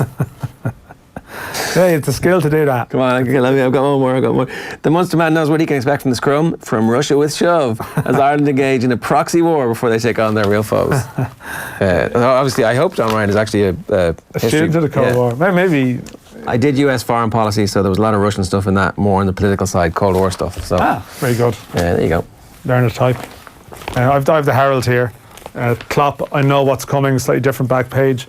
Jurgen Klopp just very familiar with Red Bull Salzburg tonight, and also Mick, young guns will have to wait their turn. Just Mick McCarthy again, we touched on it earlier on, mentioning how he had no room for Shane Long. Well, another story about the squad was there was no room for Shane Long, Robbie Brady and James McCarthy in the squad. It wasn't just the young guns who were cut out of the picture, it was three players who, Shane Long will be the other side of 30, but I mean, Robbie Brady and James McCarthy are 27, 29 territory, but they haven't played enough football, and they're also out of the equation. It's a good thing, like, it wasn't a 40-man squad yesterday, it was actually a 24-man squad, so people have been left out. Things have actually happened. Yeah. Has he just dispensed with the whole 40-man squad thing? Yeah, I think, I don't know, they're probably getting a bit of grief over it. It didn't really mean anything, and then you'd send out the proper squad by email, a week before it. So this time it's actually a squad announcement on the day of the squad. He did do a 41-man squad privately, which is dispersed to clubs. You actually have to do that. You have to give clubs notice that you might need their player. So Aaron Connolly's in the 41, Troy Parrott's in the 41, right? But they're just not in the 24. So we actually got a proper squad yesterday. Right. And that's interesting. Well, it's just they've decided because it was from the media. I don't know. Actually, I don't know. Or maybe Mick himself. I don't know. I actually don't know. I haven't looked into it to ask why they did it this way. It's just better this way. That I think what you've had is like Kieran Sadlier was named the last time, for example, and it was like first Ireland called for Kieran Sadlier, and then he never actually got in. And that's happened before with Chris Forrester and Adam Rooney and a variety of other people. So I think this is a real squad announcement rather than a fake one. Yeah. Okay. Fair enough. 5-0 France lead USA after 6 minutes. Here's the front cover of the Examiner for you this morning. Bayern's power surge. Ex-gunner Gnabry scores 4 as Bayern batter Spurs, with the headline on the top there, which is probably the most interesting story, is Cork delegates hit out as Cusack ratified as new minor hurling boss. So, Donald Cusack, one of the architects of the strike in Cork hurling, and obviously a long-term would have had long-term difficulties while he was playing with the Cork County Board. The peace has finally broken out and he's now involved in the new management team for the minor team. But Owen Cormican has the story from last night's County Board meeting. Donald Cusack's appointment as Cork minor hurling manager was ratified last night, but not without strong reservations from some delegates at a County Board meeting in Páirc Uí Chaoimh. He's been appointed for a one-year term, but delegates last night meeting heard Cusack criticised for his support of convicted paedophile Tom Humphreys and for his unflattering commentaries on Cork GAA in the past. These are not the same thing. I wouldn't know. Yeah, I did read that story, and it's slightly incongruous to go from one paragraph to the next. But I mean, that's what happened. That's just reporting what happened at the meeting. Exactly. But I would consider one to be far more serious than the other, to say the least. I mean, the criticism of the Cork County Board, it turns out, was like very well thought out and very strongly felt and completely accurate. Yeah. And they've had a massive change. Yeah, that's just parochial. That's parochial stuff. But obviously the Humphrey support is a far more serious topic and far more serious error, in my opinion. But I'm going to get the name of this club wrong. I think it's Ahabalog. I'm not sure, but I think it's Ahabalog. John Crean is the guy who says, I couldn't support one of the people named tonight as manager, that's Donald Cusack. This is for one reason and one reason only, for his support for Tom Humphreys in a very serious matter involving a young member of a sister association. Tracy Kennedy, the chair of the county board, said, I couldn't possibly discuss anything like that at a county board meeting. And then a bunch of other people are like, well, I don't really care about that. He had a go at us before. By the way, a bunch of other people. The thing that they wanted to talk about was, so I'm sure they did obviously care about the other thing, but they didn't talk about it. They didn't take that opportunity last night to bring it forward. So, and look, it's going to constantly be there. Donald Cusack made that decision to write to the court in that manner, and if you've seen lots of people who are involved in the legal system say that's a perfectly natural thing that happens all the time. I'm sure it is, and at the same time, you don't have to do it. Yeah, it's a choice you make. It's going to follow him. Choices. It's going to follow him. It sticks with him. I have the mirror here as well. 7 in hell. I think we've seen that headline somewhere before on the Spurs Bayern Munich, and then McCarthy. It's in your hands, Rob. Paul O'Hare, just Mick McCarthy dangling a Euro 2020 carrot in front of Robbie Brady. It's also a transfer story. Manchester United plotting a 90 million swoop for Moussa Dembele. And is in France at the moment, and Sean Longstaff from Newcastle, as mentioned. And then there's just one more.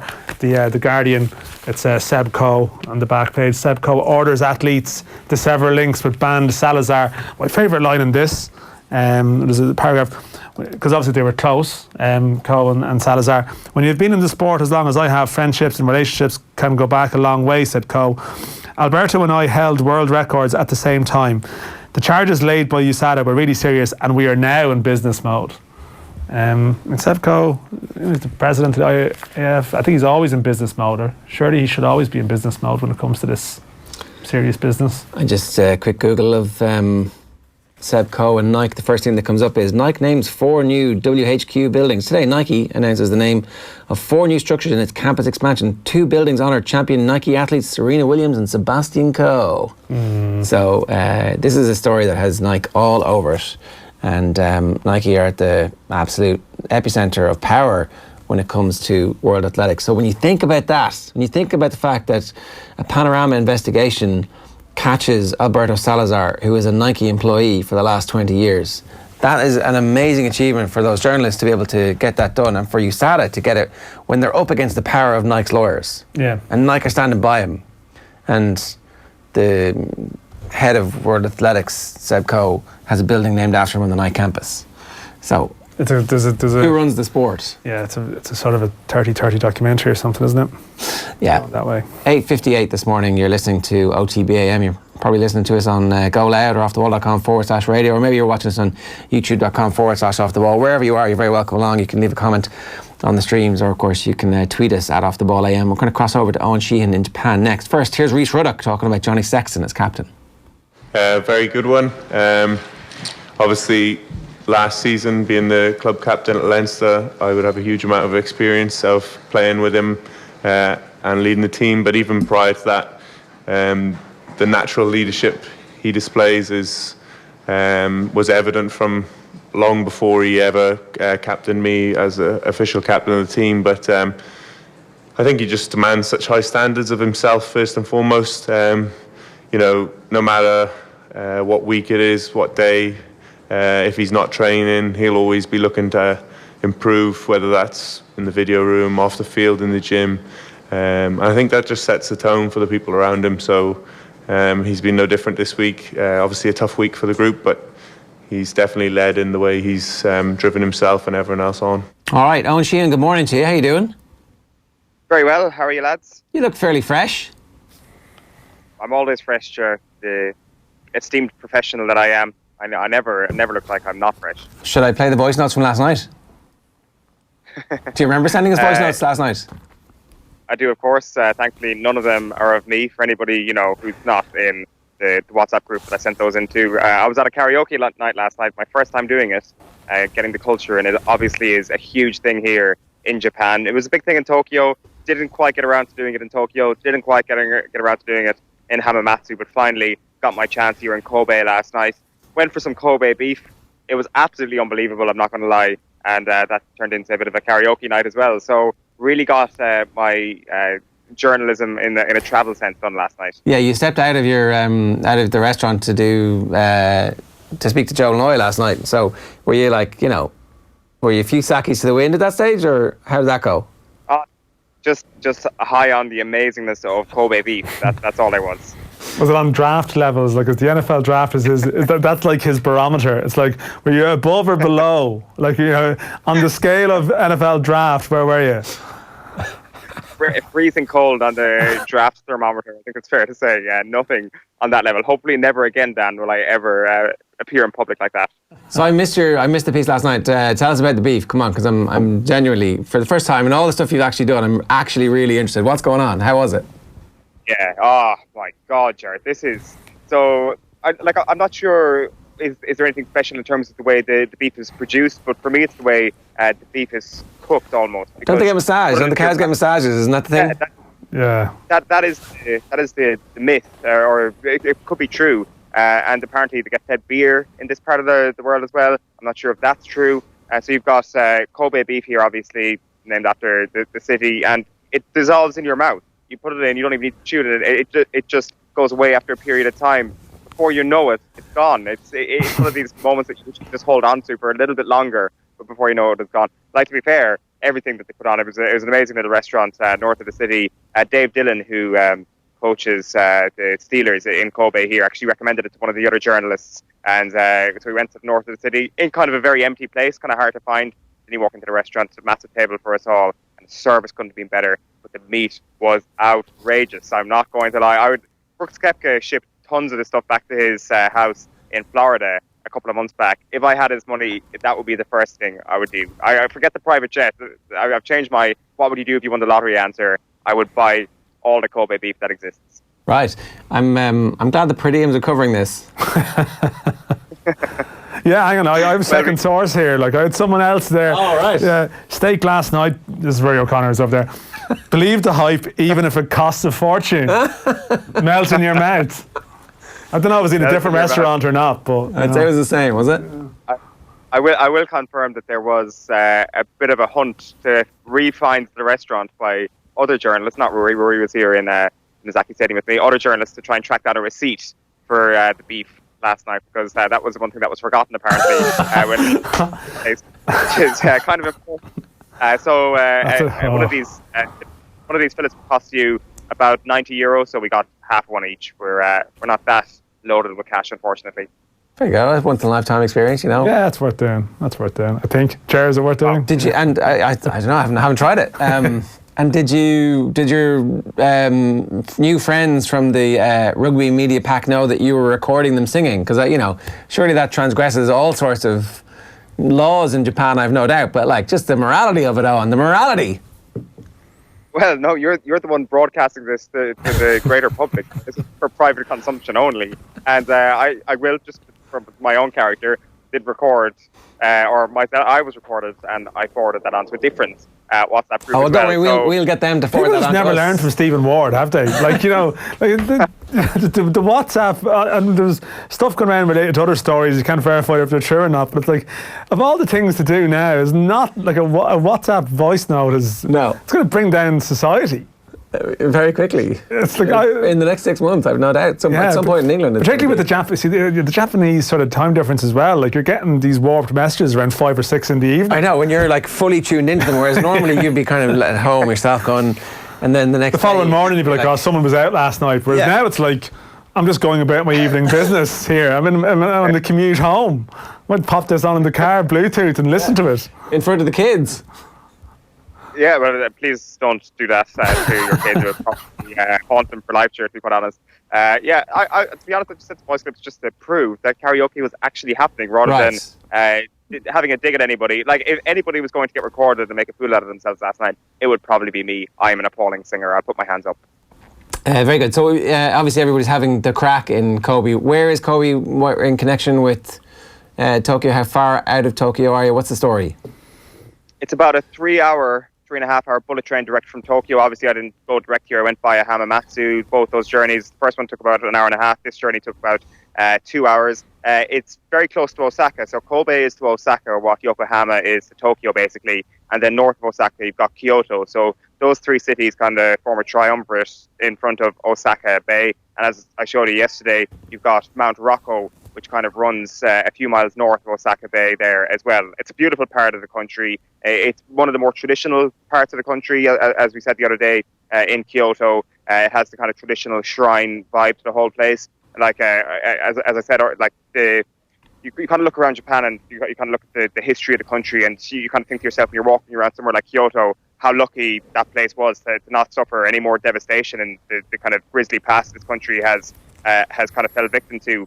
Like, I was just reading something yesterday that the United States actually had plans to drop an atomic bomb on Kyoto, but at the last minute that decision got changed because of the huge university culture and the traditional nature of Kyoto, and they felt that they would never be able to kind of make friends with Japan ever again into the future if they dropped the bomb there. So that was removed, and Nagasaki was added to the list. So when you're walking around and looking at all the shrines and stuff like that, you're thinking to yourself, Jesus, one other decision and this whole thing could have been wiped out. So there is always that kind of overarching thing that the history of this country is so fascinating. Hopefully when I get down to Fukuoka, I'll be able to actually take a trip down to Nagasaki and actually learn a bit more about the history of the country, because it's fascinating on a traditional sense and then on a recent military sense as well.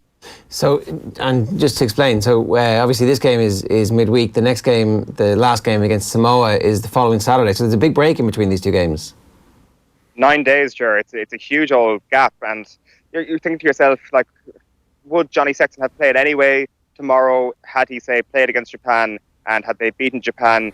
Like, maybe he would, or if he hadn't played against Japan and they'd won, I think he probably would have been played anyway. I'm like, it's a tough balance to get when you've got the 5-day turnaround and then a 9-day turnaround and then a week before a quarter final, hopefully. So it's a tough thing to actually manage. It's just in direct conflict with how they managed it, or had to manage it in 2015 with Italy and France. It kind of went up the ramp rather than down the ramp as it is in the pool stages this time. So that's going to be a challenge for them for sure. And I'd say this weekend, actually, they might have a bit of free time, a bit of downtime. They might go travelling somewhere else in Japan, because there's no media all weekend this coming weekend. Okay, Ireland's AJ McGinty has just kicked a penalty for USA to make it 7-3. So France opened the scoring after 7 minutes and looked like this is going to be relatively straightforward. But since then, America have played possession, they've played territory, and they got back into the game. It's 20 minutes gone in the World Cup this morning. It's France 7, USA 3. Okay, so the media obviously stops after this game for a while, but there was some over the last 24 hours or so. Andy Farrell was up, a couple of other guys as well. Yeah, Andy Farrell was really interesting, talking about Ireland's defence and how they can learn from a couple of other teams that have suffered pool defeats over the last 3 World Cups. He name-checked South Africa, of course, 4 years ago, who narrowly lost to New Zealand after getting beaten by Japan. We also had Rhys Ruddock speaking today as well, talking about, as you heard there, the Johnny Sexton captaincy, and Bundy Aki was up as well today. And the Russian press conference happened a short time ago, but myself and Alan Quinlan got a one-on-one sit-down with Mark McDermott, which will play out very shortly. Yeah. What was the general sense coming from Ireland?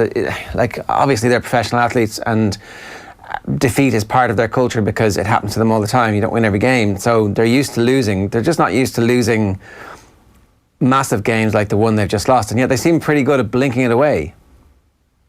Completely. This definitely feels like an aberration on the outside looking in. That seems to be the way Ireland have looked at it. Joe Schmidt yesterday in his comments mentioning that the offsides weren't all correct when they were called by the referee, that they've had communication from official sources saying that. So there is kind of a bit of a victim complex going on to a point when it comes to the refereeing at the weekend, as recently as yesterday, like Ishmael was mentioning that. So there hasn't been a whole sort of, this is a national disaster like South Africa 4 years ago. We need to put our hands up and be introspective for a little while. That there has been fingers pointed at external sources for sure, and also at the point that this might have just been a bit of a freak result.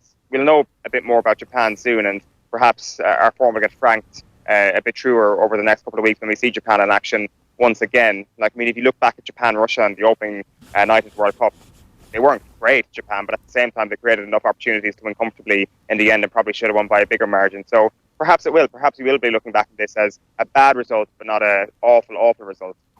All right, Owen, good stuff. We'll let you go off and meet Rob Penny and practice a little bit more of your... What were you singing? What was your karaoke tune? Cigarettes and alcohol. Yeah. And then I proceeded to go through the entire Arctic Monkeys back catalogue, which was particularly annoying. I think somebody had to grab the microphone off me at one point. So you're doing cigarettes and alcohol is like a retro thing that you don't actually remember listening to the first time it came out, I suspect. Well, no, I don't think I was born when it first came out. But, you seen a documentary about it? Yeah. First I ever heard of Oasis was the Supersonic documentary a few years ago. It's in black and white, right? That's how that all came out. All right, well, there you go. Yeah, you caught up with the Russia coach, former Munster and Leinster hooker Mark McDermott earlier with Alan Quinlan, so we can have a look at that now. Thanks, Owen. We are outside the Mazaki Stadium here in Kobe. It is where Mark McDermott's Russia is going to take on Ireland tomorrow. How are you, Mark? Fantastic, Owen. Yeah, thank you very much for taking the time to meet me. It's fantastic, yeah. So I think the question a lot of people have at home, you've spoken a bit in the media this week, is how do you end up in Russia? How do you end up as forwards coach with a team like Russia? Yeah, it's an interesting one. About just over 3.5 years ago, I got a phone call from an Englishman who was affiliated at the time with the Russian Federation. Within their strategical development, World Rugby subvent a certain amount of high performance money, and at that time they had an indigenous Russian coach. But part of the strategic plan from World Rugby was to align so-called specialists from other countries to aid. So I got this SOS call from this guy called Howard Thomas, who my name had been recommended to him by Conor O'Shea. And so anyway, fast forward 9 months, that's how I ended up in Russia. Right, it's fascinating. It must be a very, very interesting culture that you're involved in. There's some very interesting stories, like the titled prop is a heavyweight weightlifter and things like that. How intriguing has it been for you? How unique has rugby in Russia been through your eyes? Yeah, it's really, really different from what we're accustomed to in the home nations. A, you think of the geography. B, you think of the climate. And when you factor in those two things, no matter how far advanced or not advanced they are in the game, it's a geographical, logistical nightmare. So when you're exposed to that initially, you go, what am I letting myself in for? But like with any of these countries and tier 2 countries, and I spent time in Trinidad, which is even less than tier 2, they have this love for the game and this infection for the game, and Russian traditionally loves sport, so rugby will catch on properly there at some stage. They have the infrastructure in relation to facilities all over the place. It's somehow managing to get their domestic competition stronger, and that'll probably have to end up being aligned with some of those other tier 2 countries around there, but then you're getting into all sort of commercials, and then you're getting into who has the power, Russia v Georgia v Romania. That's another. Do you think it has to change, or those changes can be made to make someone like Russia really stronger? We've seen a fair bit of progress from Georgia, and there's been a little bit of talk about them maybe getting into the Six Nations. Are Russia capable of getting better? For you've seen it firsthand. You mentioned to me last week about the passion, the honesty, the work rate, stuff that you get a great kick out of when you're coaching these guys. Can they get better and go up to another level? Yeah, listen, anything is possible. You think back to Quinny, when you or I were playing and the game went from amateur to professional, you didn't see professional structures for 10 years down the line. And like Russia is no different. Like they're professional per se, as in the players are getting paid, but when you look at an infrastructure and so forth, it's not there. And I'm talking about a human resources infrastructure rather than a players' infrastructure. You know, how did the game in our end of the world move? So, the competitions they were exposed to. You know, like if we'd continued on playing All-Ireland League and there wasn't those international Pro 14 in Europe, etc., we wouldn't have improved, you know, and that's the dilemma that they have. But listen, we all know, you know, within professional sport, it takes, I don't know how many years, it could be 20 years for a sport. So that's where Russia are. Like Russia are the same as the other tier 1 countries when the game went professional. They're in their infancy. And what's their psychology like? Because I was chatting to you last week in Tokyo, and your fear was in the Japan and Samoa game, you were nervous about it. What would the score be? What kind of an impression would you leave? What's your psychology? Because you're probably not expected to win any of the games in the pool. Yeah. And what's the mentality of the players and you as a coach towards them playing these matches against stronger opposition? Yeah, it's a really good question, Quinny, because like at the end of the day, you know, they are professional athletes, and so they have a psychological expectation of what they want to achieve. Okay, they're also cognizant of the fact that they're a minnow in world rugby, and you know, they qualified by default for this competition. They didn't qualify on merit; they qualified by default. But that's because still of Romania were kicked out. Yeah, because Romania and Spain were kicked out. Now that doesn't take away from that intrinsic passion that they have for playing the game.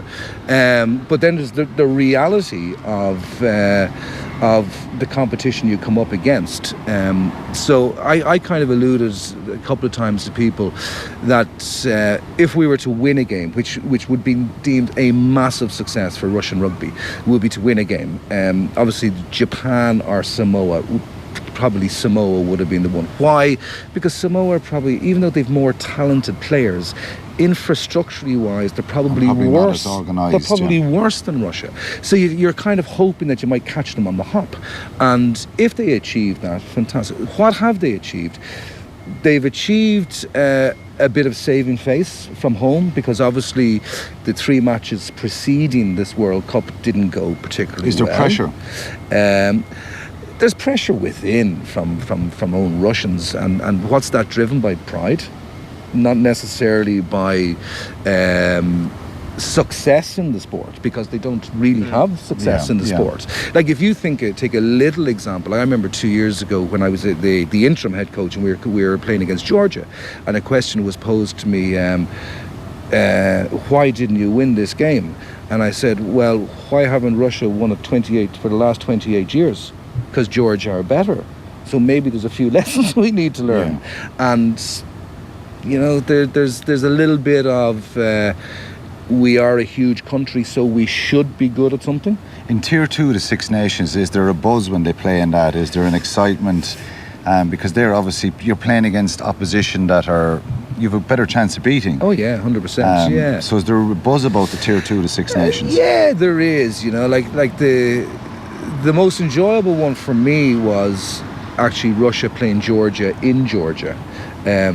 You know, if any of the viewers don't know, there would be not a huge amount of love between the two general countries. Georgian people and general population of Russian people. Within the rugby fraternity, there's a great degree of appreciation of each other. But like, you're playing in a stadium, 60,000, Dynamo Tbilisi, full to the brim, with 59,995 Georgians baying for Russian blood. And how many Russians would make that journey?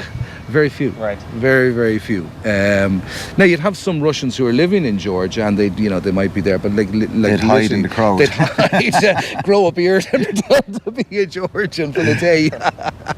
But and you know, like say, in the last number of years, obviously Russia have come second best to Spain, whereas 4 years ago that would never have happened.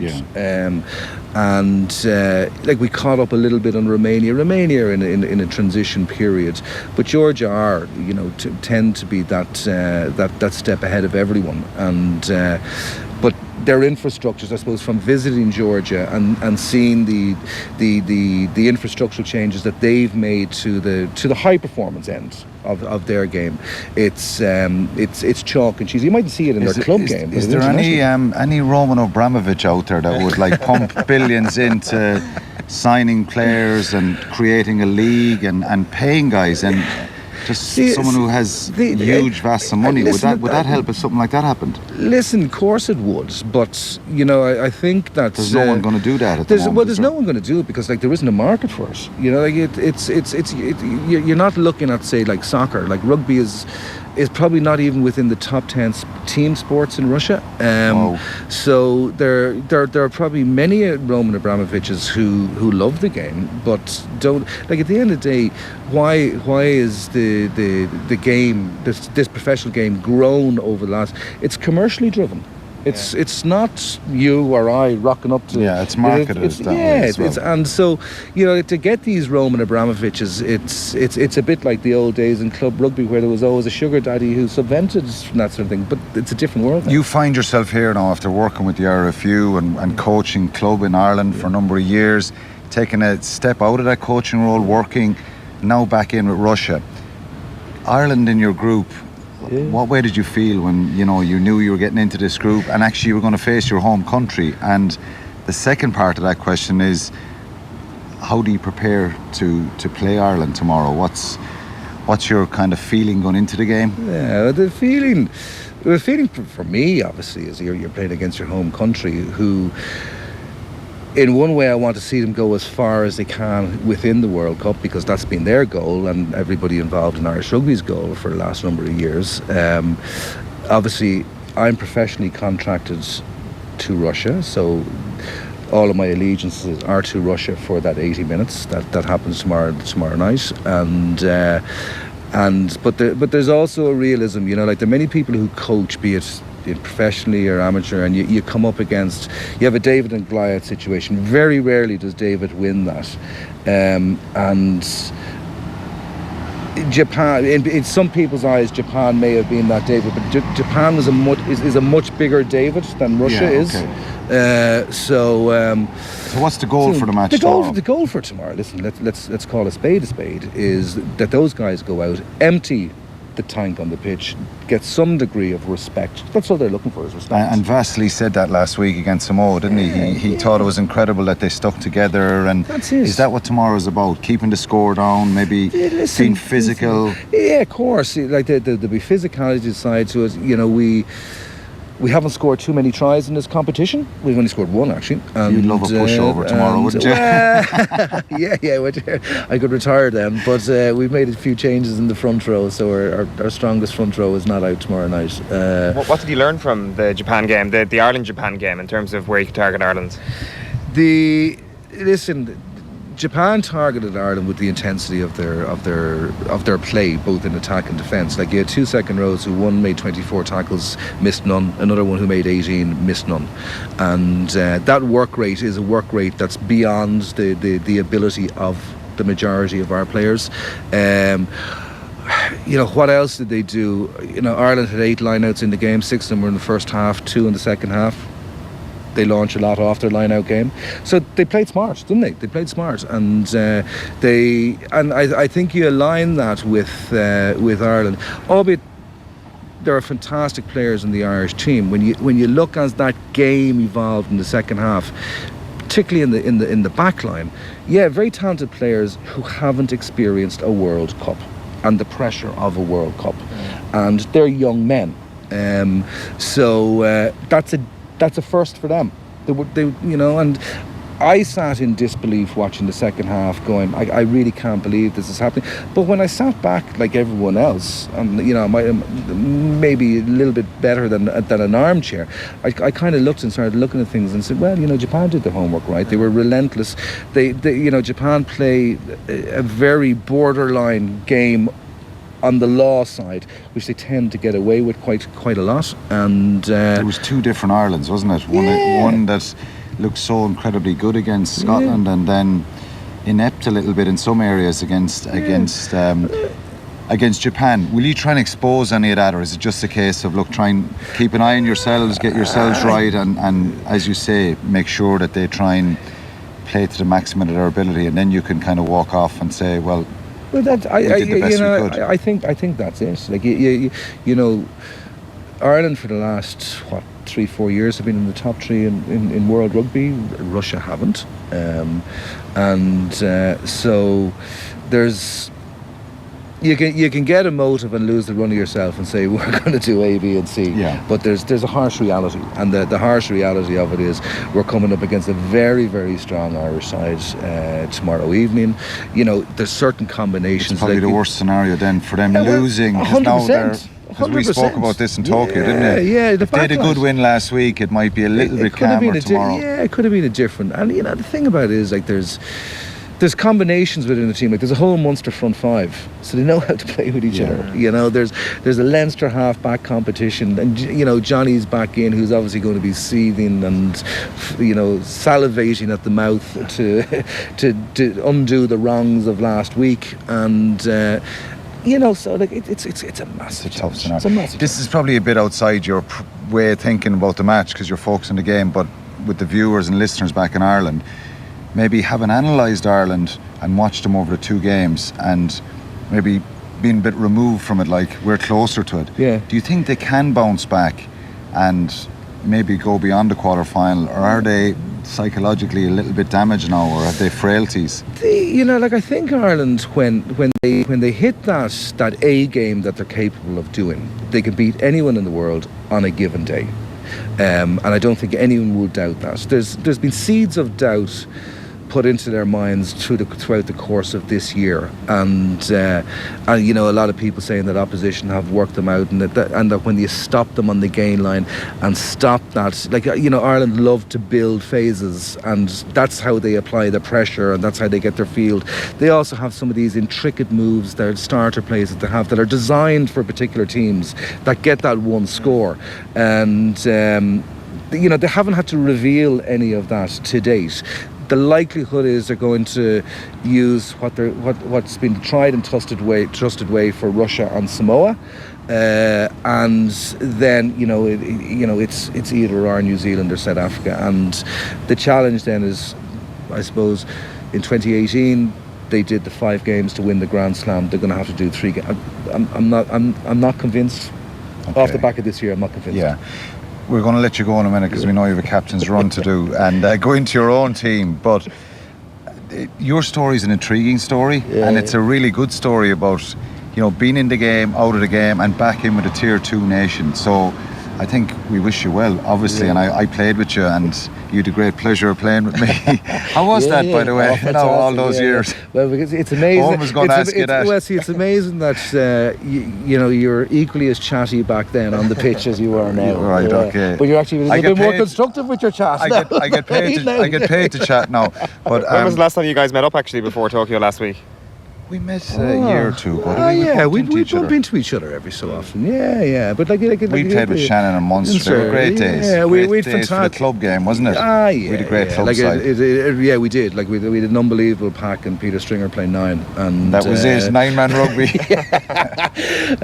We had 2 hardy buckles in the centre who could tackle all day, so that was grand. They were great days, great nights out in Limerick. Yeah. But tell us, what's the future hold for Mark McDermott? Is there an ambition to maybe come back to Ireland, England, France? Yeah, of course there is. Like the ambition. Do you want to stay in the game? Yeah, like obviously when you re-entered back in the game, when I re-entered back in the game in 2003, it was an opportunity that I presented to myself, and I spoke with my wife Fawny, and she thought that chapter had closed. But you know, like there's a love and an itch that needs scratching. And an itch that needed scratching. You know, like Russia for 3 years is a considerable scratch. But why do you do it? You do it because you want to see if an opportunity will arise closer to home, and I certainly want to stay within the game or within sports. Do I always want to be doing 24-hour flights to Siberia? No. So this is, I suppose this has been a great boost for me because obviously when you spend 6 or 7 years out of the game, you kind of think, you've been left behind. All of a sudden, you get yourself jettisoned into the international game, a variety of roles from assistant coach, interim head coach, back to assistant coach, a World Cup. These are experiences which I believe add value to me. And allows them to maybe explore what other opportunities are there, because there is value to be added. Well, very best of luck with the future, Mark. It's been great chatting to you, but most importantly, very best of luck tomorrow. We wish you a certain element of luck tomorrow, and hopefully you put in a good performance. Thanks, Minnie, for chatting to us. OTB AM on OTB Sports Radio, Ireland's first and only sports radio station. Join Bruce Betting now for a risk-free first bet up to €100. That's right. New Irish accounts can enjoy a risk-free first bet up to €100. So if your first bet loses, we'll refund your stake with a free bet. Now that's giving you more. Bruce Betting. In store, online, and now on your phone. T's and C's apply. Please gamble responsibly. See dunlewy.net. OTB AM.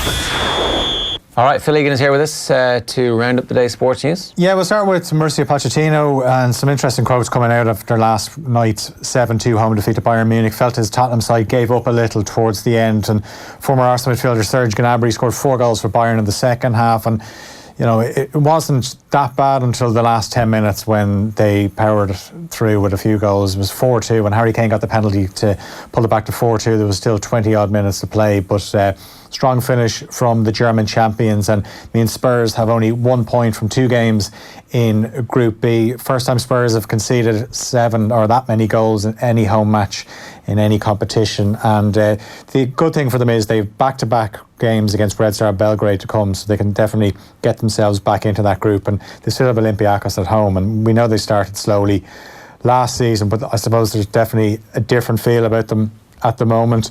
Manchester City made it 2 wins from 2 in Group C. They beat Dinamo Zagreb 2-0 thanks to second half goals from Raheem Sterling and Phil Foden. Both players came off the bench to score those goals for Pep Guardiola's side. Tonight, Liverpool and Chelsea will look to pick up their first points after losing in the opening group games. Liverpool welcomes Salzburg to Anfield in Group E. Joel Matip misses out for Liverpool. Interesting stuff from Damien Delaney on the Football Show last night, talking about Joel Matip and his ability to bring the ball out, that maybe he shouldn't do it all the time because other teams want him to do it. It's the trap. They're setting the trap. But Genk and Napoli kick off at 5-6 in that group as well, and Liverpool's game is at 8. Chelsea obviously lost away to Valencia on the opening night of the group stages. They're away to Lille in Group H, and Valencia hosts Ajax in the same group. Chelsea game also underway at 8 o'clock. Last night, Leeds moved top of the championship with a 1-0 win at home to West Brom. Bohemians under-19s are in European action this evening. Bows face PAOK